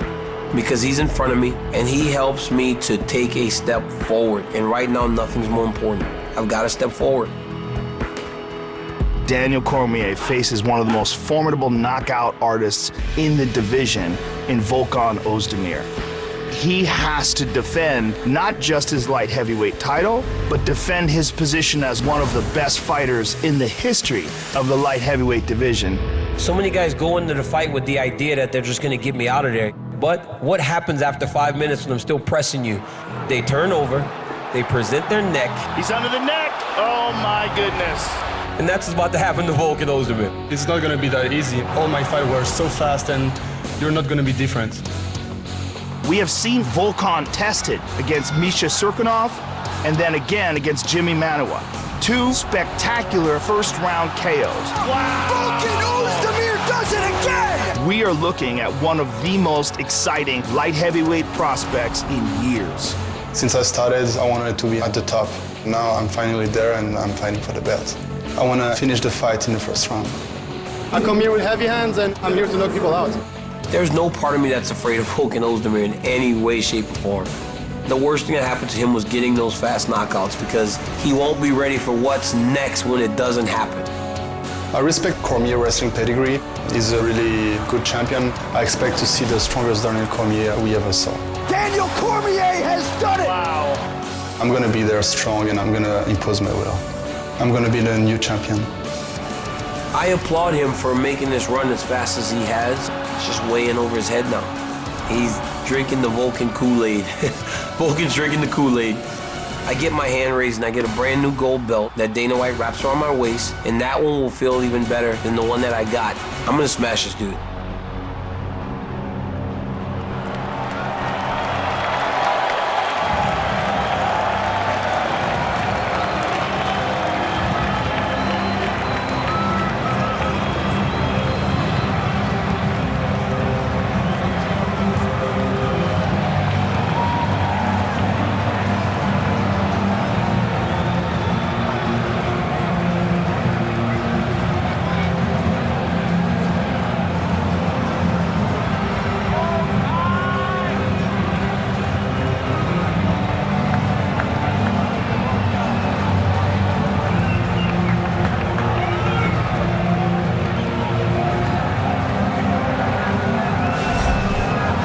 So remarkably, less than a year after his UFC debut, Volcan Ozdimer at 28 years old will compete for a UFC championship here tonight. It seems like the circumstances have aligned in a very unusual way for him. And what's interesting about this fight is also interesting about the main event. And it's that there's so many questions and so much danger. And in Volcan Ozdimer, you've got a guy who's looked amazing against a dangerous knockout artist like Jimmy Ngannou. A guy who beat OSP in his first fight in the UFC on short notice. We know he's talented. We know he's well-trained. But we haven't seen him in deep water. We haven't seen him overcome adversity. We haven't seen him really tested. What we know is that he's got real, legit one-punch knockout power, and everyone has to fear that. Tonight's Prep Point is brought to you by EA Sports UFC 3. Pre-order the Champions Edition now on PlayStation 4 and Xbox One for 3 days early access. Dom, you know, this was a guy who initially traveled the world as Alistair Overeem's training partner. He went from being one of the best training partners, sparring partners in the world, to being one of the best light heavyweights on the planet. Well, yeah, and I think he learned a lot from that time with them. Obviously, his kickboxing is extremely well-rounded. He's got good fundamentals, But more than anything, we talked about how he hasn't been to a lot of deep water. Daniel Cormier has.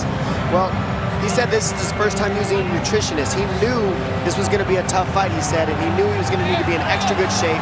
He kept his weight very low. He said he put on about 15 to 20 pounds for this fight after he makes weight, but that made the cut so much easier, and he feels he's going to recover a lot better from the cut on this night to perform better. At the same time, he says he only needs one punch. DC needs 5 perfect rounds.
is the two-time United States Olympian, the UFC light heavyweight champion, Daniel Cormier.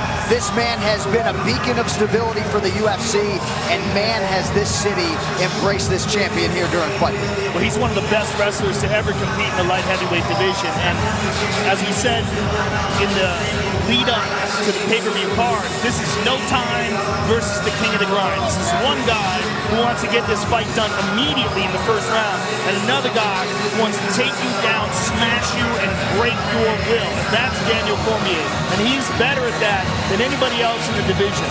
This is a very, very intriguing matchup, especially with Daniel coming off of the loss of Jon Jones, where they essentially gave him the title back.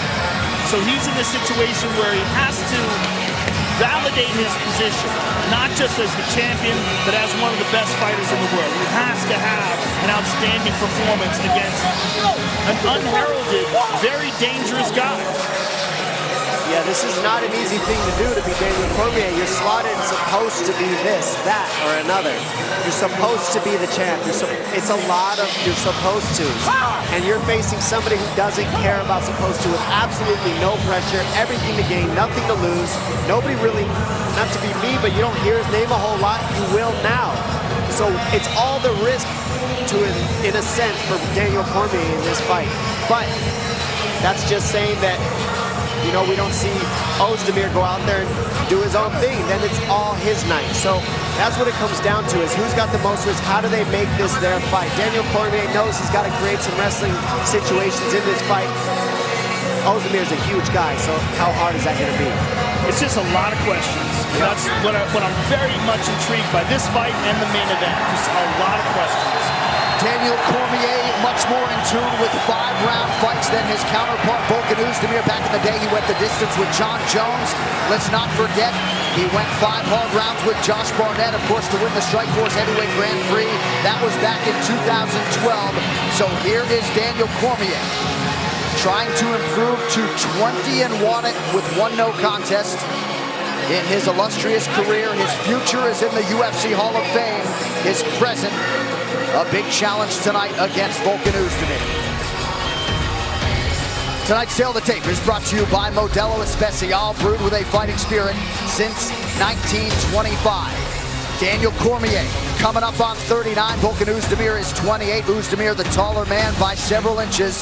Both fighters making the championship weight of 205 pounds. Volcan Ozdimer will have a 2.5-inch reach advantage. And now to get us the introductions for this co-main event, here is Bruce Bowe. Ladies and gentlemen, this fight is 5 rounds for the undisputed UFC Light Heavyweight Championship of the World. Our 3 judges scoring this contest at Octagon side are Sally Amato, Dave Torelli, and Nick Mahood. And when the action begins, our referee in charge, Kevin McDonald. Introducing first, fighting out of the blue corner, a mixed martial artist holding a professional record, 15 wins, 1 loss. He stands 6 feet 2 inches tall, weighing in at 205 pounds. Fighting out of Coconut Creek, Florida, by way of Freiburg, Switzerland, presenting the number 2 ranked light heavyweight contender in the world, the challenger, Volcan No Time Ozdimer.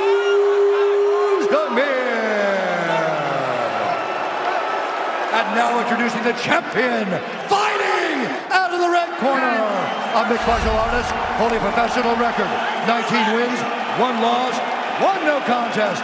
He stands 5 feet 11 inches tall, weighing in at 205 pounds.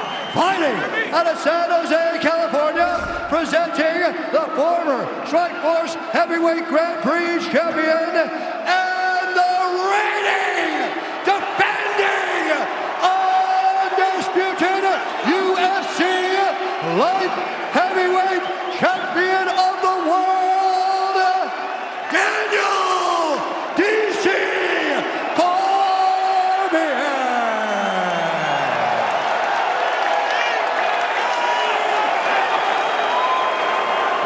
All right, guys, this is 5 rounds for the Light Heavyweight Championship. We went over the rules in the back. I want a good, clean fight. Any questions? Any questions? If you want touch gloves now, come out swinging. Probably not the time for questions. We want answers. We will get them here shortly. Volcan Ozdimer with his first UFC title shot tonight.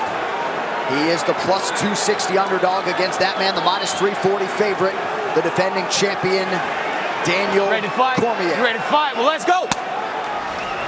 Tonight's Fight Clock is brought to you by Modelo Especial, brewed with a fighting spirit since 1925. Ozdimer in white, Cormier in the black with gold trim. Ozdimer's throwing haymakers right away. Oh, he caught him with a left. Stiff jab by Ozdimer. He's so long, it's really a problem right now. He's ducking to his right, so he needs to watch the right high kick, excuse me. Left high kick. Attacked him again with the left. Henry Hooft and Greg Jones have tried twice to beat Daniel Cormier with Anthony Rumble Johnson. Perhaps they can get it done with Ozdimer tonight. Watch the left hook. DC's leaning to the right real hard. So the right high kick and the left hook will be there. Ozdimer's making reads right now, coming hard. He always comes very hard early. And that's the same habit that led him into that John Jones left high kick in his last fight. Exactly. That one. Ozdimer is very strong. Exactly. Very strong in the clinch. And I think that's what we see here in this matchup right off the bat. He always comes very, very hard early. DC will do good to go to a single leg soon. Get that high crotch, move it, use that to get behind him. While Cormier's striking's always been underrated because of his wrestling acumen, but no secret to what he was going to try to do here tonight, at least we thought coming in. The pummeling is going to be the big difference if DC can get inside. He's going to force Ozdimer to pummel with him, but Ozdimer's doing a good job just hitting him, so he can't get a hold of him. There you go, and now he fakes the shot, tries to duck under on the left side, doesn't quite get it, going to the clinch, forcing the clinch here. Right hand over the top by Ozdimer. DC constantly putting the pressure on him. He's creating dirty boxing situations so Ozdimer can be slick and use his technique from the outside. Clipped him with the right hand there. Good right to the body. So far, DC's absorbed all the big shots. Does a good job staying out of the real harsh power of it. He stays right at the end to where he's crowding the punches by pummeling. So it makes it a little less power for him from Ozdimer.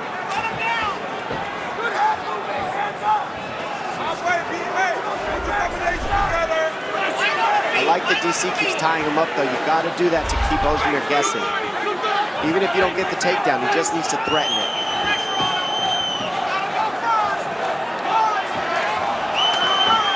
Don't like the reaching of DC though. He keeps reaching for the punches of Ozdimer, and that allows Ozdimer to follow with a kick if he wants. See how he's reaching for the hands? That's a problem if Ozdimer can make reads. 2 minutes to go here in round one of a possible 5. The real question is going to be, what does Ozdimer look like in the 3rd round, in the 4th round, and in the 5th, if he can get there? He seems to have slowed himself down, realizing he's not going to get DC out of there real quick. Yeah, that's a good point. But what kind of a pace have they trained for? Loaded up on that left hand, DC able to avoid it. It's a very high pace Ozdimer's keeping right now, I'll tell you that. Yeah. And then DC's pressure, he starts keeping him on the heel. That goes back to the running backwards thing you were talking about earlier, Joe. How long can he keep that running backwards? Oh, DC just stung him with that right hand. Got him. And again, in the jab. Oh, with that hook. He's hurt. DC's moving in, big right hand. DC gotta watch out. This Ozdimer is dangerous. Oh! Be careful, take your time if you're DC here. Over the body, set up the big shots. Ozdimer's got his back against the wall. And that right eye, problematic for Volcan Ozdimer. You see him trying to blink it out. And now the pummel. This is where DC can wear down Ozdimer in that pummel. Yeah, Ozdimer already checking his right eye. DC's pressure's heavy right now, and that's exhausting. Big right hand by DC. Got it. There's that single leg. He's going to dunk and go to a lift here. He's going to go to the dump and then the lift, dump and then the lift, back and forth. Good defense so far, pushing the head down by Ozdimer. That's what you got to do, keep the head pushed down, and he gets it. Forcing big guys to balance is the worst thing you could do. 10 seconds. Cormier pounded on Ozdimer here late in the first round. He's got the neck. He's got his neck. That's the win. Saved by the buzzer.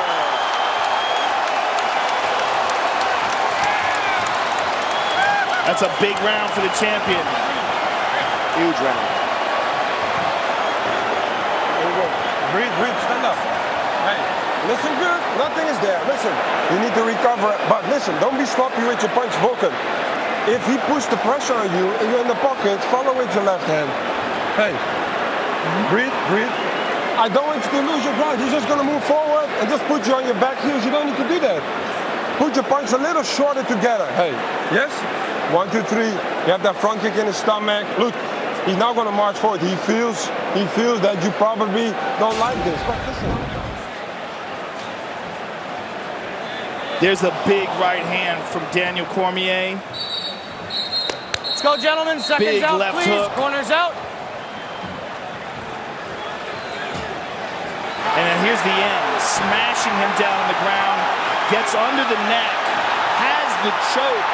This fight is over if there's 10 more seconds. Right. Round 2, fellas. And now we get another round. So it is bite down on the mouthpiece time for Volcan Ozdimer.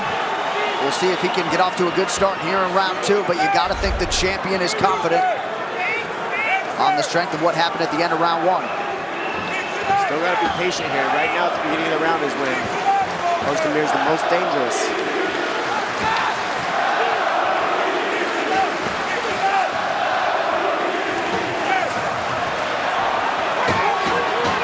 To the single leg, and they'll make Ozdimer balance. Beautiful trip. DC's all over him, full mount. And he knows he can out-grapple him now after feeling that choke, so you're going to see DC just stay on the grappling and just look to grind him out from the top position here in the ground and pound. He's not going to let Ozdimer back up if he can help. Not much resistance from Ozdimer. It's a case of pick your poison. You want to get grounded and pounded or give up your back. It's crazy that we're saying this just into the second round, but the overwhelming domination on the ground by DC. I mean, you can just see how strong he is. People don't realize how good a wrestler he is, and sometimes they underestimate him until they're in there with him. Well, not just that, but he's using specific techniques with his wrestling. He's not shooting double legs, he's shooting single legs on a guy, on a big, large man, making him balance. Gets to the mount, goes to the crucifix. He's got the arm. He's trapping the back arm with his legs, and now Ozdimer is just getting softly beaten. And all this does is set up the inevitable, which is the finish that DC wants. But he's taking his time. There's no rush here. He's in a dominant position, and this hurts for Ozdimer. Yeah, Ozdimer is getting his energy sapped out. He's getting beaten up. The fight's dangerously close to being stopped just like this. It's pretty much there. Warning from the referee, Kevin McDonald, for Ozdimer to get out of there. But he can't. I mean, he's really... And that is it. Daniel Cormier defends in style tonight. Overwhelming, dominant performance by Daniel Cormier. And he proved exactly what he said leading into this fight. There are levels to this thing, and Volcan Ozdimer is not on my level. He was right. And that just shows where the 205 division is. It's DC's. There's not a lot of people. I mean, this was the top man in the division right now to face DC. Well, I think right now the top contender is Alexander Gustafsson. Yes. Alexander Gustafsson's spectacular performance against Glover Teixeira, in my mind, set him up. But he went under surgery, so he's recovering from that. But in my mind, he was the more skillful, more well-rounded, and more experienced guy. And barring whatever happens with John Jones, I believe he'll probably be next. Alexander Gustafsson's one of my favorites to watch and a teammate, so trust me, I'm not going to be sad about that if it happens. Phenomenal fighter. Let's take a look back at what Daniel Cormier was able to accomplish here tonight. This fight replay is brought to you by Wish, the secret to affordable shopping. And what we see here is DC drags him in, shoots a double, transitions to a duck under, and then transitions to a high crotch with his head on the outside, which forces Ozdimer to balance, which is not fun for a big, tall guy. Then he goes straight to mount, to the crucifix position, and pounds him out. Beautiful finish by DC, showing the champion that he is, showing how high level and skilled he is at 205 pounds. And everything DC said leading up to this fight was, I am just going to smash this guy. And that is exactly what he did here tonight. The UFC Light Heavyweight Championship still goes through San Jose, California. Cormier proving without a shadow of a doubt that there are indeed levels to this game, and DC was on another one here tonight. Nice moment for him there with Rose Sanchez. Huge win for Team Cormier and AKA here tonight. The official decision brought to you by Metro PCS, who brings you closer than ever to the UFC on a fast nationwide 4G LTE network. Here's Bruce Buffer. Ladies and gentlemen, referee Kevin McDonald has called a stop to this contest at 2 minutes of round number 2. Declaring the winner by TKO and still the undisputed UFC Light Heavyweight Champion of the World, Daniel DC Cormier.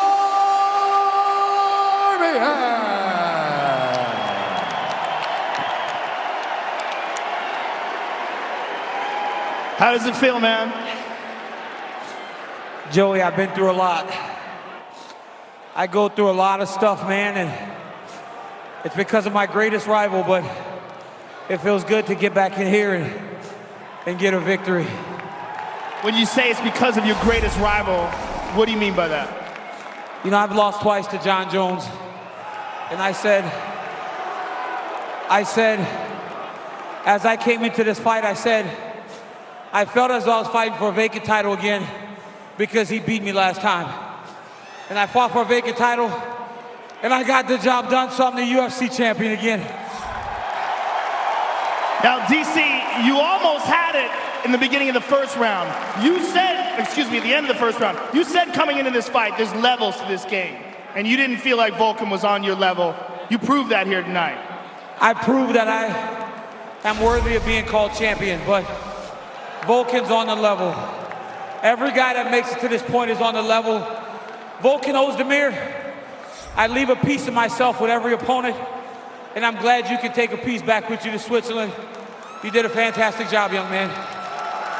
You knew coming into this fight, this guy was dangerous, especially in the first round. What was the game plan coming in here, and what, if anything, was surprising? He was so game. I knew he was a dangerous guy. He hit hard, but once I was able to get him to the ground, I know it's my world.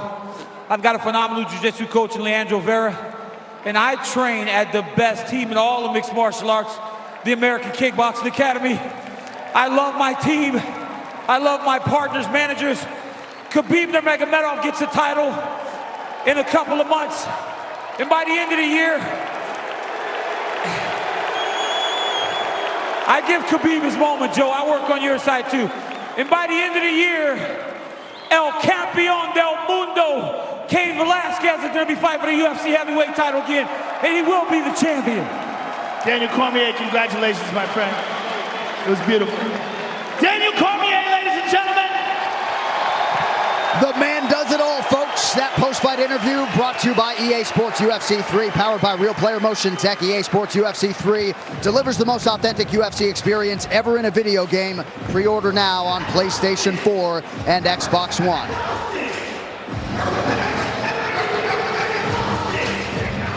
And there is the aforementioned Khabib Nurmagomedov, 25-0.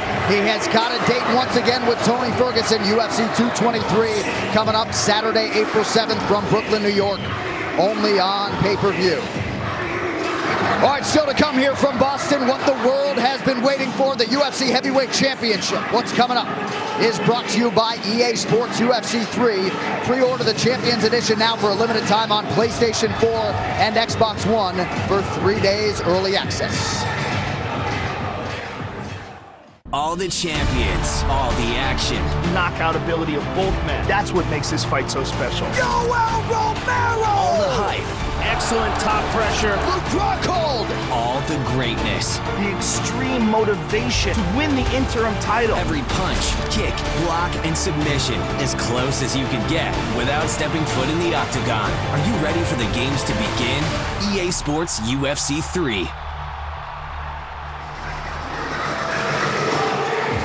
Main event coming up here shortly, but we will be back on pay-per-view February 10th in Western Australia with the UFC Interim Middleweight Championship on the line. Two of the very best in the 185-pound division. Yoel Romero, Luke Rockhold for the UFC's Interim Middleweight Championship.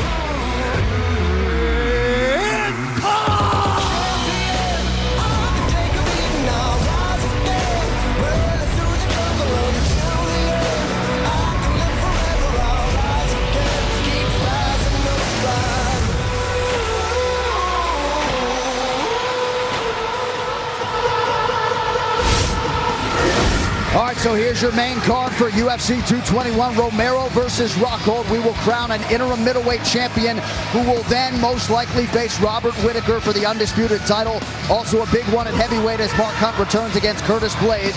You can see it all Saturday, February 10th, live from Perth, Australia, and only on pay-per-view. But now live from the TD Garden in Boston, Massachusetts, it is time for the main event for UFC 220, Miocic versus Ngannou.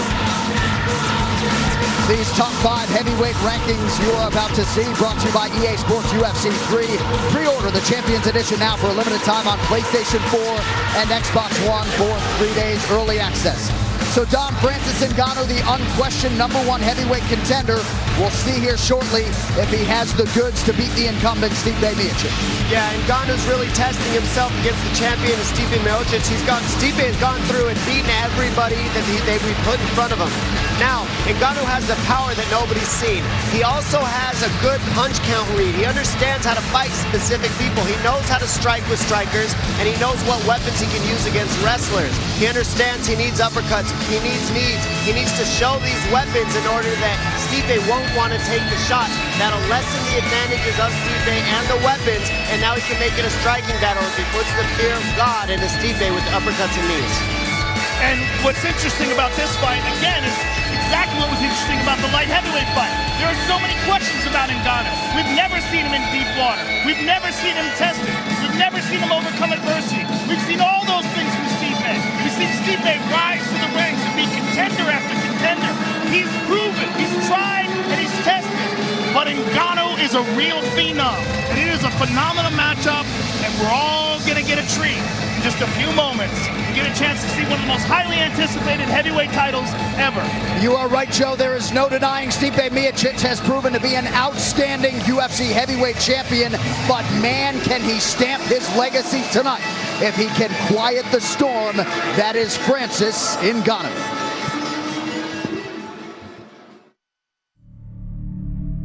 This is not just any heavyweight contender. Francis Ngannou has arrived! This is the scariest man in the history of the sport. Oh my! He's done. It's all over! He's literally a 1 in a million type athlete.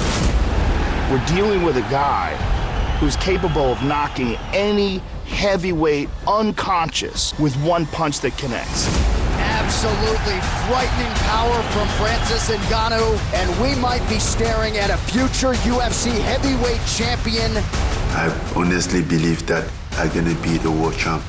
I have the potential to be the greatest heavyweight for all time. He believes it is his destiny to be the UFC heavyweight champ of the world. But he is fighting a man in the champion, Stipe Miocic, who earned everything through blood, sweat, and determination. He's coming off of 4 first-round knockouts in a row. He is on a tear right now. Oh, that's it! Stipe Miocic! This guy's the best heavyweight in the world. He's gaining confidence every time. He is in his prime, and if Stipe can hold back Francis Ngannou, it cements his position as the baddest man on earth. It is the biggest challenge of his career.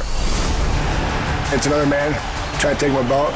and I worked way too damn hard to get this thing up, and I'm not giving it up. So I don't really care who I fight. I'm gonna win. Stipe can believe what you want to believe. There are no way he's not gonna go to sleep. If I connect, gonna go down. The goal is not just to beat Stipe, it's to take that belt and keep it for a very long time. Unfortunately for Francis, I'm heavyweight champ, and I'm not going anywhere. So he ain't gonna be champ until I leave. At the end of the day, I'm gonna come home and still. Oh, my heart. I can't stop moving my legs.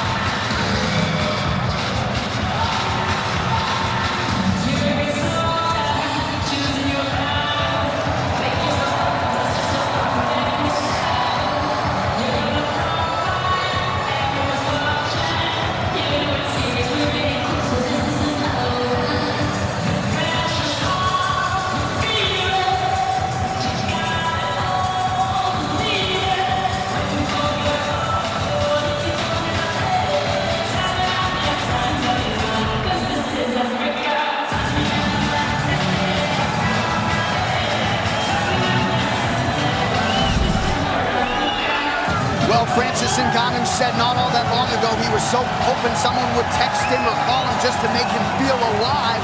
Now everyone wants a piece of the man who tonight will try to become the UFC's first African-born champion. He's one of the craziest stories in all of sports.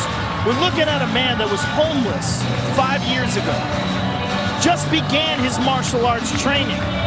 5 years later, through a spectacular run of top contenders in the heavyweight division by brutal knockout. He's the most exciting challenger ever. We're looking at a young man that worked in a sand mine, digging sand, building up his strength. I mean, it's almost like he's a character in a movie. I mean, it's almost like not a real person. And when you see him step into the octagon, you see the size of him. He's as big as you can get at a 265-pound athlete. He's as impressive physically as anybody that's ever fought in the division, if not more impressive. And in my opinion, the scariest heavyweight contender of all time. But like Volcan Ozdimer, there are so many questions about this guy. We don't know how he fights off his back. We don't know how he deals with adversity. We don't know whether Stipe Miocic can do those things to him.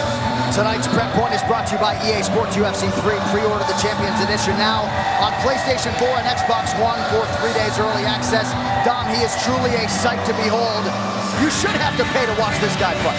Yeah, I mean, this guy, like Joe said, he started out homeless, and now we had a talk with him the other day, and he said, man, I don't know what to tell people. I missed their call, and they get mad at me and say that they hate me, and I'm like, I'm just busy. I don't understand it. First, people didn't want anything to do with me. I'm living homeless, and now I can't get people to leave me alone. I don't know how to deal with it. He was explaining it with so much fret in his eyes, like, he doesn't know what to do with the fame right now. He doesn't know what to do with the explosion that's happened in his life. And right now, this would set it off to a whole nother level. So Francis Ngannou better have his boots strapped on after this fight, because he's about to be a superstar no matter what happens. Yeah, it's almost surreal. And he's also one of the first athletes to truly embrace the new spectacular UFC Performance Institute. He's there every day working out with world-class trainers in one of the most amazing facilities on earth. And this guy, in many ways, and his improvement is a product of that training. His finishing rate 100%. He has won his last 10 fights. He has never seen a third round in the UFC. Let's find out if Stipe Miocic can beat and perhaps extend Francis Ngannou here tonight.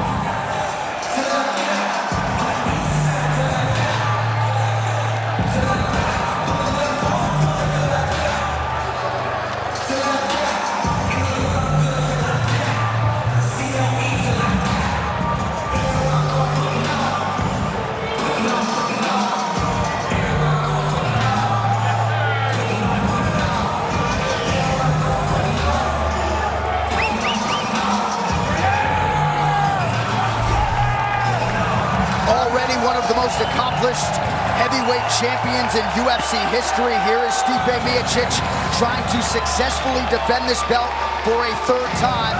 And when his head coach, Marcus Marinelli, says that he's knocked out 8 people in 2 weeks in training and it's been the best camp of his life, it doesn't sound like coach speak. Coming into Machine Gun Kelly as usual. Here is Stipe trying to make heavyweight history tonight. Well, it shows you how difficult it is to defend the heavyweight title where no man has ever done it 3 times. I mean, it's really incredible. But this guy right now is the tried, true, and proven. He is the champion, and he's the champion by beating everybody they put in front of him. He's a guy who has a complete, well-rounded game. He's great at wrestling. He's got knockout striking, and he's a guy who's been in the trenches. We've had every question answered about Stipe Miocic, except one. Can he turn back the hurricane of Francis Ngannou? And we're about to find out. One of the things that makes Stipe Miocic so great that people don't really know about him unless you actually get to work out with him is he's so open-minded. He's a champion, yes. But I remember this guy came through to Alliance MMA. Nobody knew who he was. He wasn't champion yet. He was still coming up. He asked so many questions. He wanted to learn so much, and he did everything. This makes him an open book, and he takes in material. He's like a sponge, and this is what's made him so good. He's got an NCAA background in wrestling. He's unbelievable when it comes to his wrestling. People sleep on him with that. Then you add the fact that he's got a boxing degree at the same time. I mean, this guy is no joke. You can't forget that he pieces it together better than anybody in the heavyweight division. So keep a lookout. Do not sleep on Stipe Miocic. The winning streak is 5 for the heavyweight champion. His last 4 victims have gone down in round 1. Stipe and Francis. It shall be done right now. The Tail of Tape brought to you by Modelo Especial, brewed with a fighting spirit since 1925. The champion Stipe is 35. The challenger Ngannou is 31. Both fighters 6'4" tall. Ngannou weighing in 17 pounds heavier at 263 pounds. He will have a 3-inch reach advantage. All right, now for the introductions for our championship main event. Here's Bruce Buffer. Ladies and gentlemen, this is the main event of the evening. Sanctioned by the Massachusetts State Athletic Commission. Our 3 judges scoring this contest are David Ginsburg, Chris Lee, and Doug Crosby. And when the action begins, our referee in charge of the Octagon, Herb Dean. This bout is sponsored by Metro PCS, bringing you closer than ever on a pound-for-pound great network to the UFC that covers 99% of people in the U.S.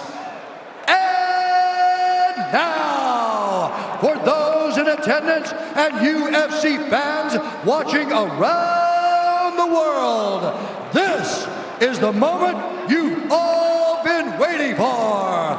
Live from the sold-out Tea Garden in Boston, Massachusetts.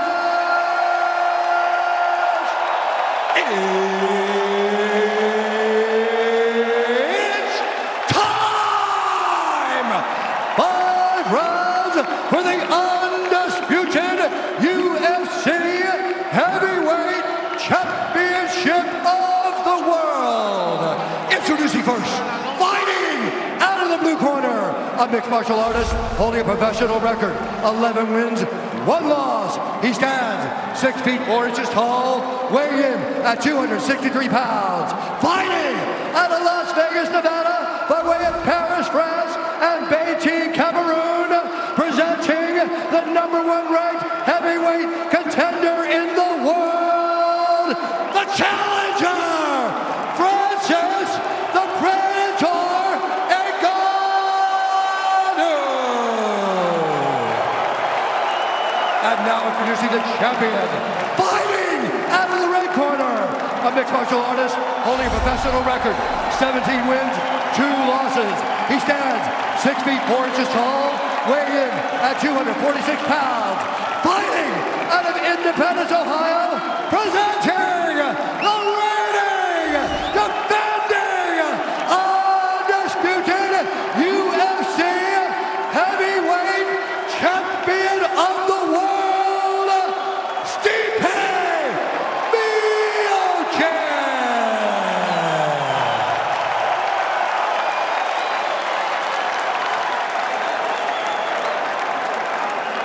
gentlemen, you've been over the rules.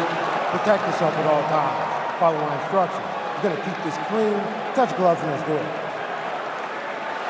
The heavyweight championship is upon us. How's that ticker, Joe Rogan? You all right? It's breaking. My heart's going too fast. Francis the Predator Ngannou. Potentially on the cusp of superstardom. First, he must get through the reigning defending champion, Stipe Miocic. Tonight's Fight Club is brought to you by Modelo Especial, brewed with a fighting spirit since 1925. Ngannou in yellow out of the southpaw stance. Miocic in the black with gold, befitting a champion. Ngannou with a high kick to open things up. The single leg is the key for Stipe. You got to make the big guys balance. If you make a big guy balance, you wear out the bigger man. It's exactly what DC did as well. You try to shoot double legs on Ngannou. He's got a 20-pound weight advantage over Miocic right now. So you got to stay on the singles because it's less weight that Stipe has to carry. And it'll force Ngannou to carry his own weight. Very smart. Let's see if we can keep it going. Stipe shooting twice here in the early going. Right back to the single. You got to stay on those singles. Ngannou pushing down on the head, looking for big bombs. Goodness, he's coming hard. He knows the shot's coming. If you pressure, you force the shot. That's what Ngannou's going for. He's forcing the shot of Stipe early. Oh, big right hand over the top for Ngannou. Just looks small in there right now against Ngannou. He's got to keep moving just like this. Make him hard to hit. Exactly. Be smart about it. Good head movement by Stipe. Better shoot again, though. Get on that leg. Oh, he got tagged. And uppercuts and knees are what he says he's going to use against Stipe to keep him from shooting, and he just landed one.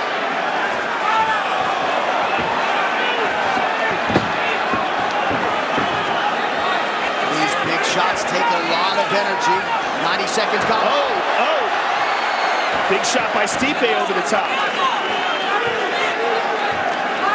Oh, those twos are getting awfully close. The 1-2 of Ngannou is getting closer and closer.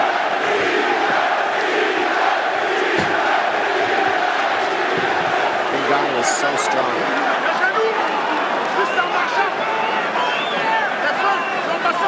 Watch for him to look for the left knee up the middle. Ngannou, that one.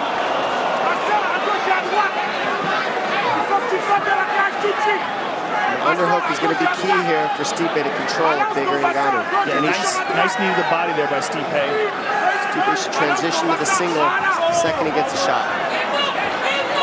So much damage already. Yeah, a little mouse under that left eye of the champion as we hit the midpoint of this first round. He looks hurt.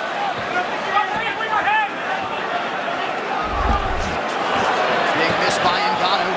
Not deterred as he presses forward. Oh, good right hand by Stipe. Beautiful. Got to continue to make himself hard to hit in this first round. Weather the storm of Ngannou. Ngannou has gotten progressively less wild as his career has developed. Oh! And that was a pull two off the jab of Ngannou. Beautiful right hand by the champion. Right over the top of the jab of Ngannou. Beautiful time takedown. And this is where we see what Ngannou is made of. Side control. This is where Stipe is looking to dominate the entire fight from this position right here. And this is what we haven't seen from Ngannou since the Curtis Blades fight. He's flat on his back, and now we have somebody with the technique to hold him there. In Stipe. Everybody else in Ngannou's spot, he popped right up because of his athleticism. And right now, Stipe's looking for an arm lock. He's trying to set it up. And now he's got to control. Ngannou's looking for a left underhook if he wants to get back to his feet. Ngannou looks lost. He's flat on his back. Yeah, he does not seem to know what to do here. He explodes. On everybody else, he's been able to explode right up. But Stipe's making the right movements to keep him down. Miocic getting the ground. Hammer fist by the champ. Oh, he's got a guillotine. Let it go. Ngannou visibly fatigued as he gets back to his... Good right hand by Stipe.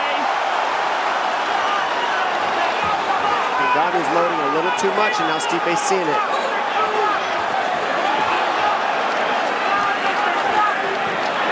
Ngannou's average UFC fight time, just 4 minutes and 6 seconds. He has already surpassed that tonight.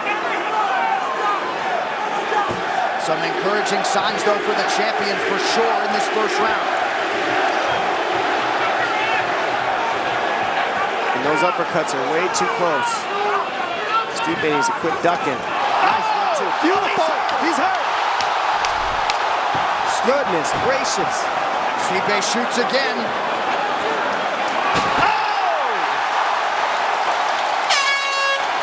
Wow! What an awesome first round. Thank you, guys. Oh, my goodness. And look at Francis Ngannou labor back to his feet. Ngannou pretending he's tired. I don't know about that. Dominic Cruz with the sarcasm.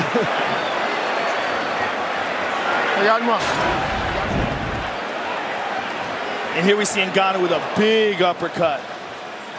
Big jab by Ngannou, but a beautiful right hand counter by the champ. And here's the first takedown. Oh, excuse me, this was the second takedown when he got the side control. And there's a beautiful right hand. And then another one, the left hook. And this is the end of the round.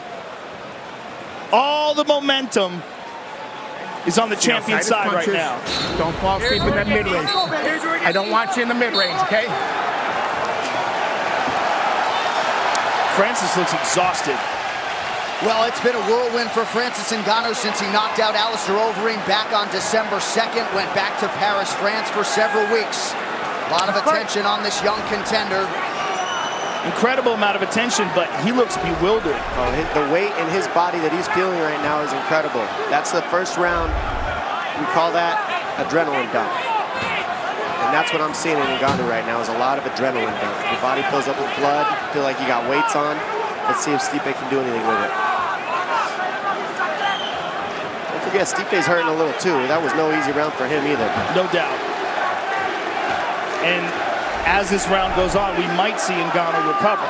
But right now, he's not recovering. There was a right hand over the top by Ngannou, though. I mean, his soft punches land hard. It's amazing. Doesn't even have to land flush to severely hurt the best heavyweights in the world. Nice teep kick to the gut. I like that by Stipe. Keep throwing to the body, keep going to the single legs. Don't shoot double legs on Ngannou. He's too heavy, too big, and too strong. You keep the singles, you force Ngannou to be balanced. That's tough for him. Ngannou is still dangerous, but the most dangerous part is over. Until he throws another uppercut. But we've seen Stipe fight at the exact same pace for 5 rounds. There's a beautiful leg kick by the champ. Yeah, he's just going to touch at Ngannou until Ngannou's got nothing left, I think. And that's a smart plan. Make Ngannou miss, make him balance, touch him, pick at him, and then take him out when he's tired. That's what we're seeing from Stipe so far.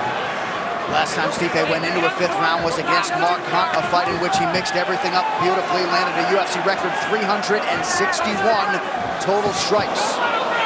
Ngannou's so much slower in this round, and his balance is off. When he's throwing his punches, you can see all the lactic acid buildup in the adrenaline dump. He's just not moving well. That's going to make him tired, these types of scrambles. You see how he made him balance right there? That's a problem for a big guy like Ngannou.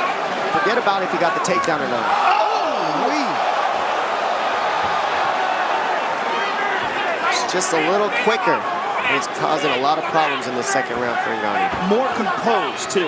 Not just quicker, but more conditioned and more composed. A guy who's been here before. That right hand is going to land soon. He's looking for it. That was a sorry kick by him, and he's lucky he didn't pay for it, Stipe. Yeah, it looks like he pulled out of it. He second-guessed it. Yeah.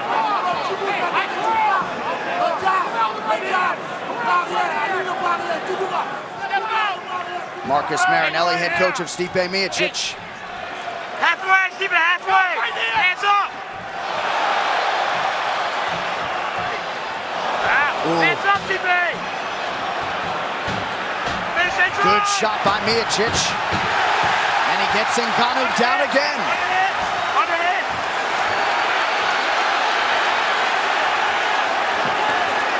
Francis is in trouble here. This is a very tiring position for Francis. 2 minutes. Stipe's doing a great job of making him carry his weight here as well. Just hanging on him. Yep. That's it. That's all you got to do. Just draining him. Yep. See the power bar going down in the little bar on the bottom of the screen. Yeah, it's already in the red zone. And Stipe's just being mean now. That's what this is. This is just, go ahead, I don't care. I'm not getting off of you. It's being smart. I promise Ngannou would rather Stipe punch him than do this right now. Because punching him allows Ngannou to get some release, so he's not feeling all that weight. So Stipe would rather hang on and put all that pressure on him, make him carry the weight. Because if you punch Ngannou, he can get up. That's why we're seeing this position here. He's just wearing Ngannou out. Finally heard Dean warns Miocic for some more action here. Knees to the body would work well for Miocic. It's amazing that Ngannou is just stuck in this spot. He's waiting for Stipe to punch him so he can explode up, and Stipe's not falling for it. Good knee to the body by Stipe, and Stipe drags him easily back down to the ground. And that's what you do. Keep kneeing him to the body. He can't get up there. Hang on his head, knee him in the body if you're Stipe here. And this is called a spiral ride that we're seeing on Stipe. He's getting out the inside of the groin with his right hand, and he's got on top of the head of Ngannou. It's an old school, just wrestling ride. Most efficient second round here for the champion. And now he goes to a three-quarter Nelson, and that keeps Ngannou's head down, and that's exhausting. It cuts the air off in your neck, and your arm can't move, and his weight's on you. It's terrible. It's interesting, Herb Dean's calling for action, but this is the smart move for Stipe. This is the perfect way to fight. Ngannou's not trying to get up, and Stipe's very smart to hold him in this position and just keep draining him. Couldn't agree more, Joe. And dragged him right back down easily again. And now he's on the neck. Oh! There's the horn signaling the end of round 2. It was all champion as we go back to the corner of the challenger. He is wearing it.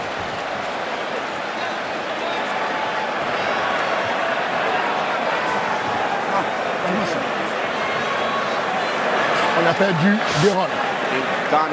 We lost 2 rounds. Il faut que tu ailles le chercher. You have to go and get him. C'est bien ce que tu fais, Francis. Il faut juste que tu restes simple sur le jab et lui faire du bras arrière et on va le battre. Sois prudent. Il ne peut pas entrer si tu gardes la distance. Jab, il percute bras arrière, jab, genou arrière. Jab, il percute bras arrière, jab, genou arrière.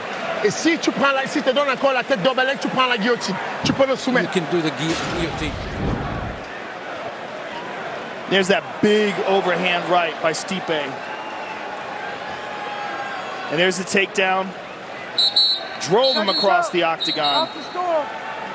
Knees to the body by Stipe. Further draining the energy.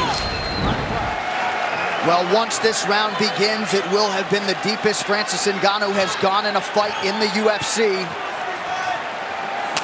Anybody watching Stipe Miocic double legs, pay attention to how he's running his feet the whole time. He doesn't stop on his knees. He gets to his feet and he runs it. That's a proper double leg, and that's what's causing problems and letting him finish it on guys like Ngannou.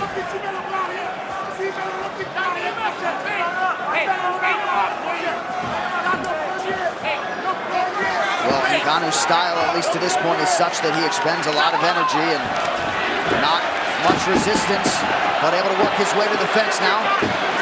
Stay on the single all day if you're Stipe. Ngannou doing the right thing. He's pushing the head down. The problem is he's square with Stipe right now. And he's got to win this pummel if he's going to get off the fence. Otherwise, Stipe's going to transition back to the single, dump it, go back to the double, and put him on his butt. And Ngannou's defense is so explosive. It relies so much on power and athleticism, and it's drained out of his system again. He's got about a round of it. And Stipe knew that. He had to weather the storm. Pay attention to the pummel battle here on the fence. This will dictate who wins here. Right now, underhook's winning. Underhook by Ngannou. Tried it. Too much explosion. Yeah, too much explosion. And then when he went down, he didn't immediately try to explode back up because he doesn't have the energy for it. So now he's stuck in the same position again. He's just resting. He'd rather rest because he's not getting hit. This is what Stipe needs to do. Do a little bit more damage here just to make him want to move. And now Stipe has twice as much time in this position in theory as he did in that second round. He's okay. He's only got 3 rounds in, and he knows the inevitable's coming if he keeps this up. And now with Ngannou's hand up, knees to the head are open. There's one. You got to remember, by doing this, Stipe, he also takes away the threat of the power of Ngannou when they get back to their feet if he does get away. So this is the smartest way to do it.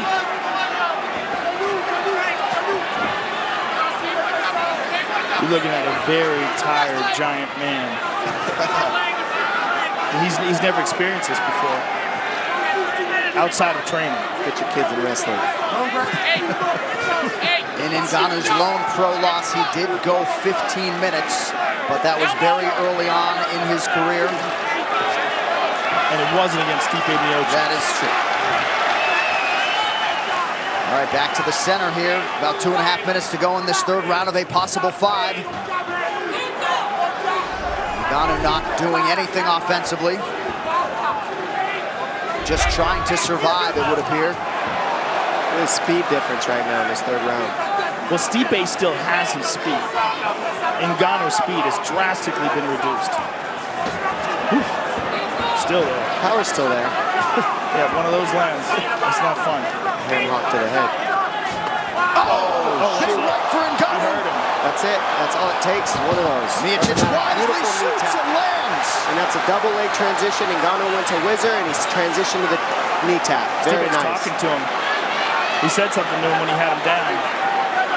So what'd you punch me for?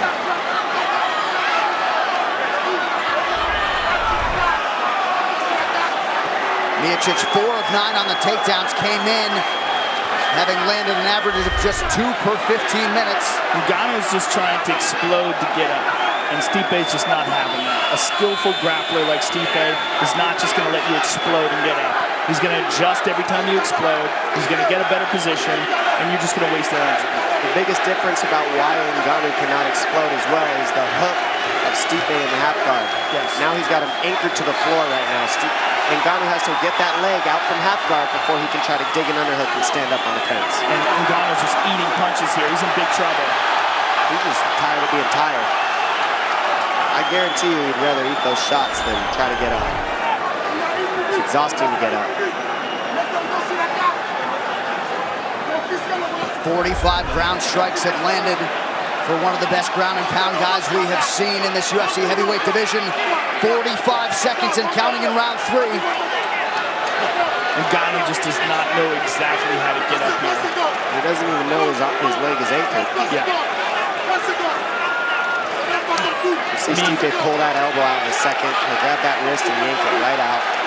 There's only so much you can learn in 5 years. And with world-class training, you can accelerate some of that, but only so much. See, with that leg caught in there, he can't explode up the way he wants to. He can't be athletic. He has to deal with the problem at hand, which is the leg and then the underhook.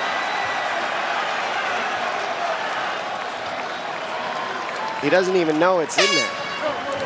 So Ngannou did land one big right hand in that round, but a big one again for Stipe Miocic.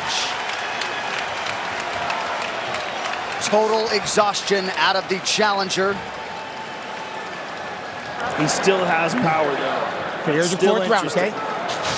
I want you to listen to me. Fade him up and then strike, okay? And we need to hit a little bit harder on the ground, okay? Are you doing? Hey, look at me. You're awesome, okay? So you're the champion, you understand? But look, let's just fade him up a little bit, okay? Okay. When you're on top, get the underhook and you can use your body to hold him down. Then you don't have to hold him so much. Yeah, underhook on your opposite side, okay? Then you got to first have to strike. All right, listen. You can't get the underhook, focus on his hip. Hey, when you're done punching, you can't stand in front of him still.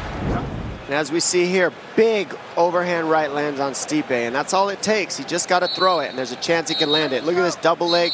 He starts with a double, transitions to a knee tap, and then from here, the ground and pound from Stipe just punishing Ngannou for letting him be taken down. Don't forget, both these gentlemen are completely exhausted. This is a question of who has been exhausted more times in camp, who has felt this type of exhaustion more times in their life, and that's who wins this type of battle. But when it comes to this kind of exhaustion in competition, Stipe's faced it. Right. He's faced it against Mark Hunt. He's faced it against Junior Dos Santos. He's been here before. And that's why he was mad that anybody gave anybody else a shot against him like Ngannou. That's what he's mad about, that. All right, not just in camp, but in competition. Look at that. Side control. Easy. And now in the 4th round, we're seeing a somewhat one-dimensional Ngannou. No longer has all the skills in the grappling that he does in the 1st round and the 2nd round. It kind of wears down, and we got a one-sided match in the grappling now with Stipe on top.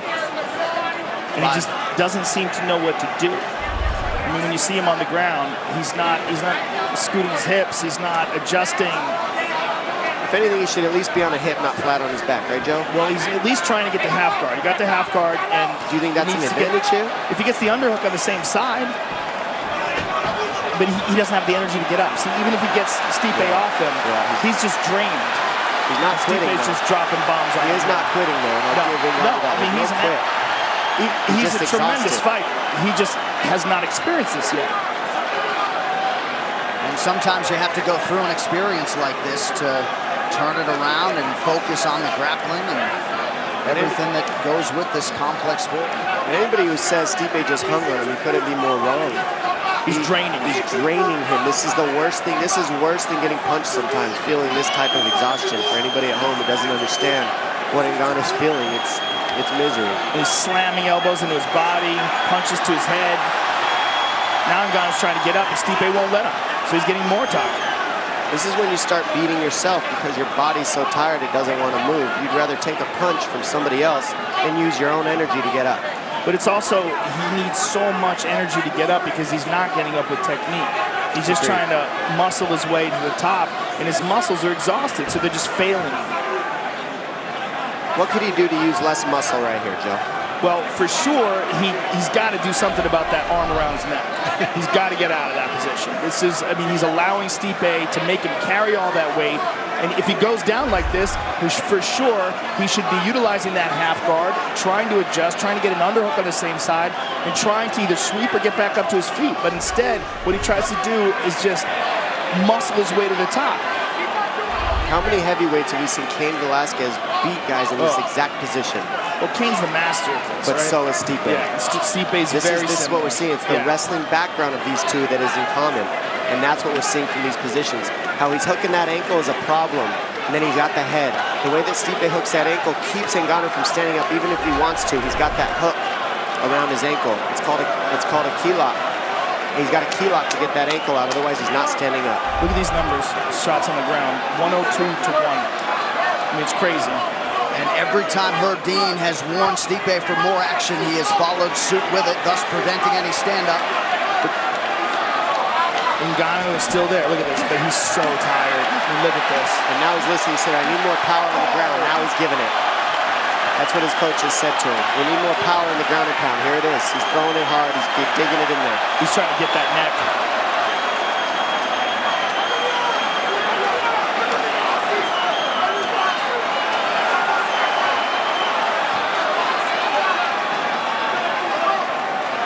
Miocic continuing to apply pressure with his weight, with his strikes. Just over a minute to go, round 4.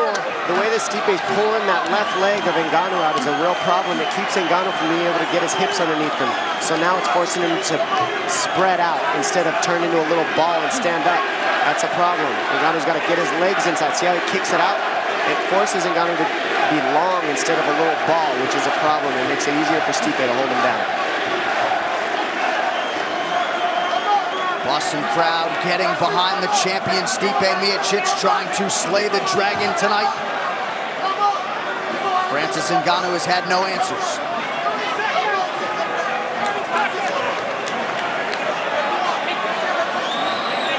I'm a little surprised that Stipe isn't trying to go for a submission. Francis is so exhausted. I feel like if Stipe took his back here, he would be able to finish him. Stipe's next submission win will be his first. I mean, this is crazy. Well, I think that that's not his bread and butter. Right. I know it's not his bread and butter, but I know he can do it. Agreed. And he's doing it. I mean, this guy's exhausted, and it seems like Stipe's arms are exhausted too from punching. He is exhausted, but he would rather stay here because it's normal to him. Yeah. Well, if it's a decision, we're looking at a dominant decision right now for Stipe. Now we're headed into the final round. Go for it. Yeah. You're already up 4 rounds to nothing. Right. I agree with you, Joe. 100%. OK. Donne-moi le protégeant. I would like to see them get some ice on Francis, too. Je sais que c'est dur, frérot. Warming him up. I know it's hard for him. Je sais que c'est dur. Tes bras, tu l'as pris les bras pour japper. Mais tu peux le mettre KO avec le bras. You can get it. No. Ouvrez les yeux, sois fort. Open your eyes. It's hard. We're going to do it. Francis. Suive avec jab, push, jab, uppercut. Go with the jab. Straight jab on the ground, okay? Hands tight right off the rip. He's going to come out swinging. He's going to have it a little bit in. This is your fight, okay? Let's be real safe now, okay? All right. Let's go Hey, now. hey, a little more angles too, okay? So to the surprise of many, I would safe. think we have arrived at this fifth and final round. We'll see if Francis Ngannou can pull a rabbit out of the hat, find a home for one of his patented power shots. It has been all Stipe Miocic here tonight. Great cut work by House. Stipe's eye looks pretty good after 5 rounds of fighting. He got cut right in the beginning of it. Yeah, and that mouse has never gotten any bigger. He's doing pretty well. They did a good job with that in the corner.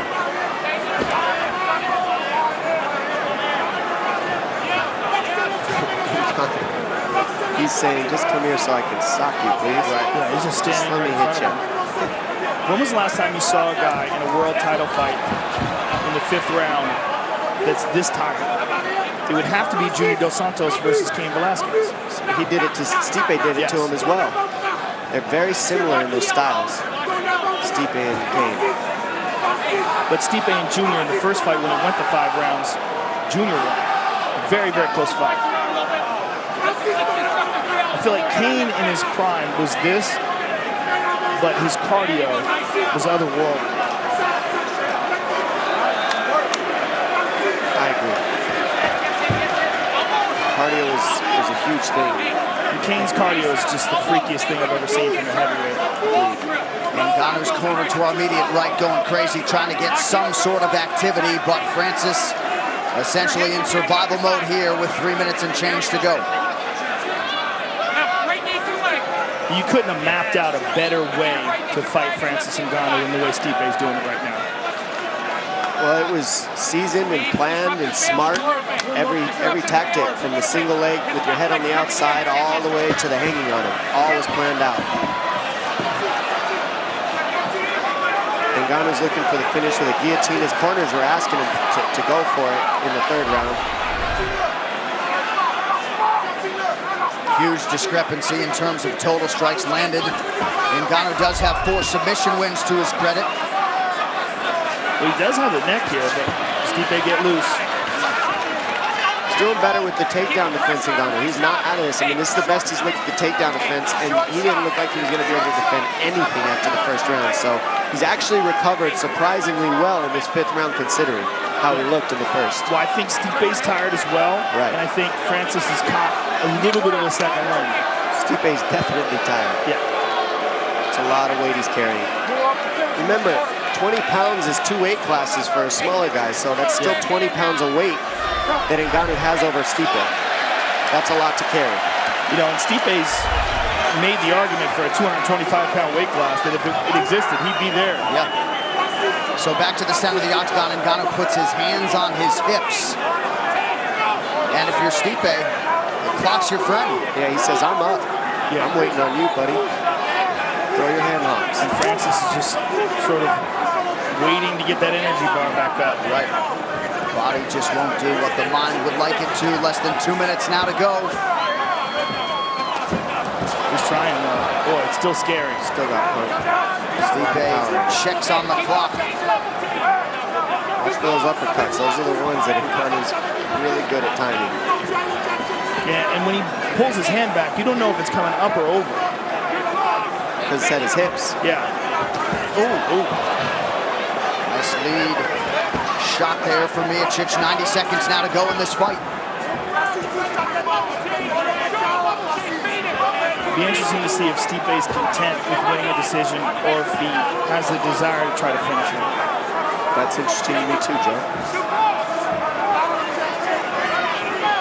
He could easily just get up on the numbers right now, I think, on Ngannou. I think he's got the energy to do it. Or is he just playing safe? Well, I think he probably also feels like Ngannou's the one who has to come to him if he wants to win. Absolutely. He's way ahead. Agreed. Certainly some value in these 25 minutes for Francis Ngannou, but not as much as you would think, given that he's really just survived. But here's the question. Is Ngannou recharging here? Because he's not being pushed. So is Ngannou getting his energy back up, and is it possible he can make another run? I think if there was a chance, it'd be now. Yeah. As much time as he had to rest. Yeah, and that punch looked a little faster than some of the ones we've seen before. Well, now would be the time. 27 seconds and counting. Oh, flying knee attempt.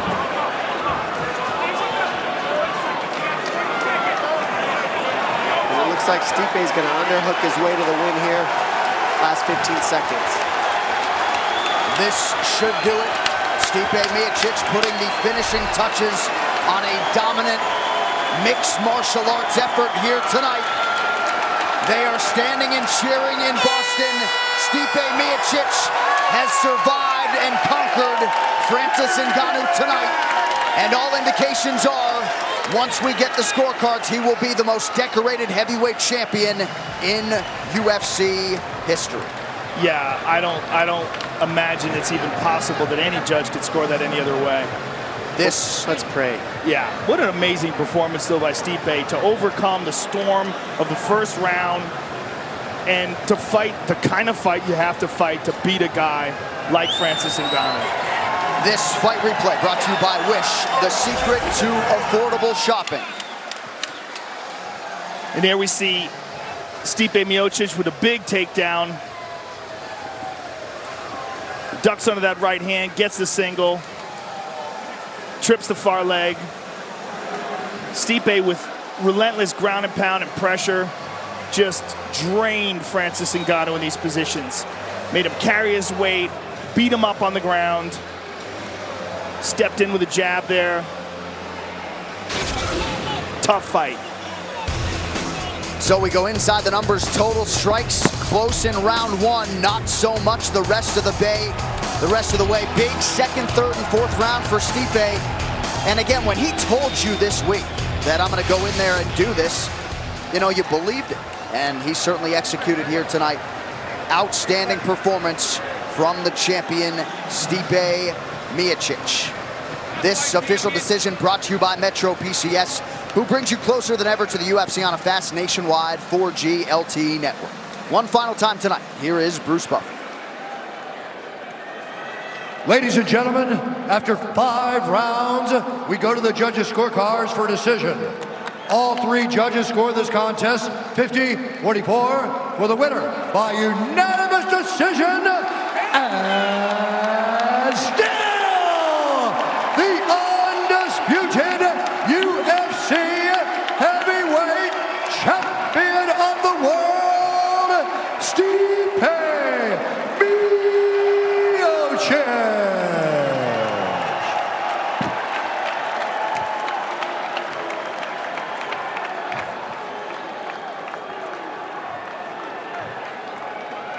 I'm here right now with the baddest man on the planet, the UFC heavyweight champion, Stipe Miocic. I mean, I'm not the scariest, but I'm the baddest. You're the baddest. It's unquestionably. Oh, it's all matters to me. Dude's a tough dude. It's hard as shit. Caught me in the first round. My own fault, but after that, I took control. You fought the perfect fight to fight a guy like that, but there was danger in that first round. Yeah, hell yeah, it was dangerous. Look how big he is. That damn big dude, look how big he is. He's a tough dude. Undoubtedly. What, if anything, was different about this fight than what you anticipated? Nothing. Everything was supposed to happen. I just wish I could get those meat hooks. He got me a couple times. You know, definitely didn't feel good. I was all right though, but you know, gotta get back in the drawing board and get better. You made history tonight, Stipe. You became the first man to defend the heavyweight title 3 times in the history of the sport. Congratulations for that, and congratulations for cementing your position as the undisputed heavyweight champion of the world in a very, very tough fight. Hey, this don't mean shit. I'm gonna be a dad. That's all that matters to me right now. I'm having a baby. Hell yeah! Congratulations to that too, sir. Stipe Miocic, ladies and gentlemen.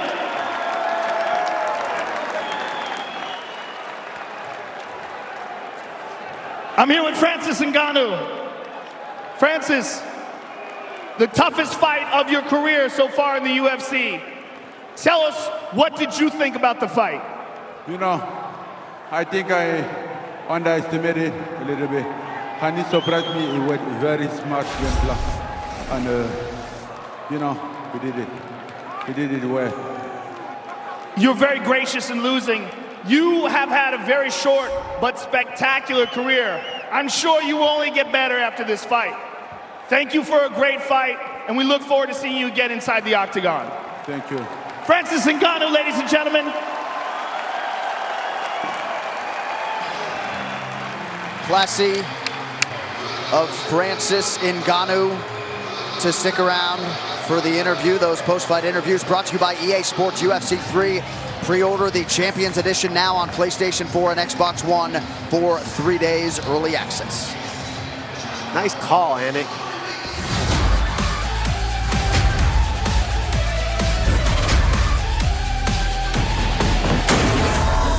Across the sky, my name is Thunder. UFC 220, Miocic versus Ngannou has been brought to you by Grunt Style. This will defend. Harley Davidson. See your dealer today and learn to ride like some of your favorite UFC fighters with Harley Davidson Riding Academy. Live your legend. By Wish, the secret to affordable shopping.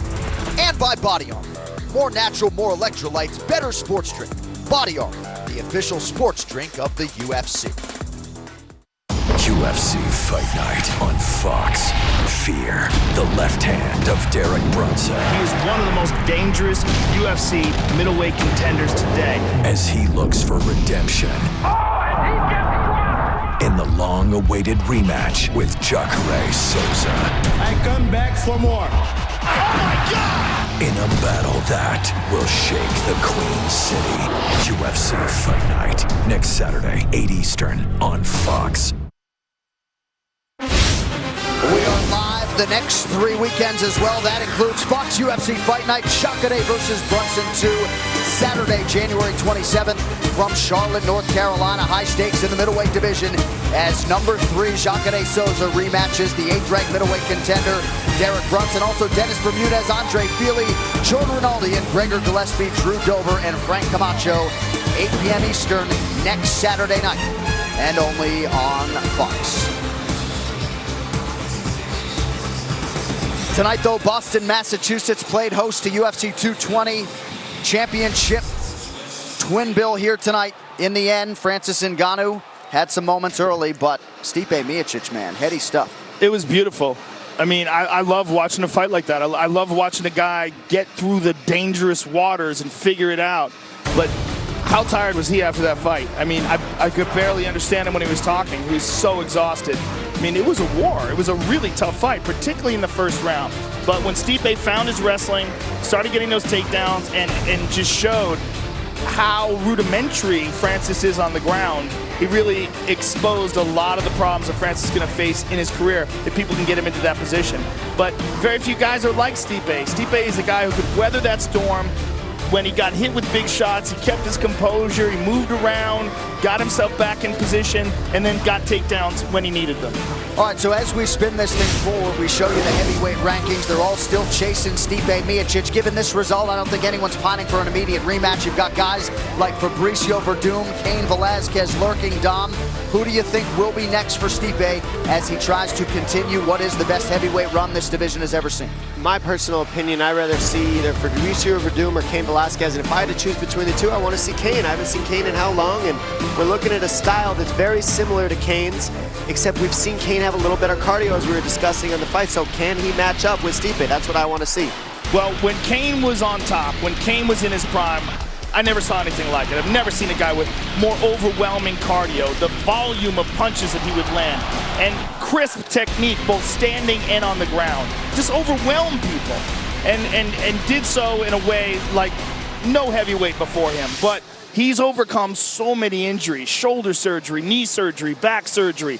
It's almost like he's so mentally tough, his body can't keep up with the demand that his mind places on him. I think what that is actually he's one of the hardest training men in the world, along with DC, along with Khabib Nurmagomedov.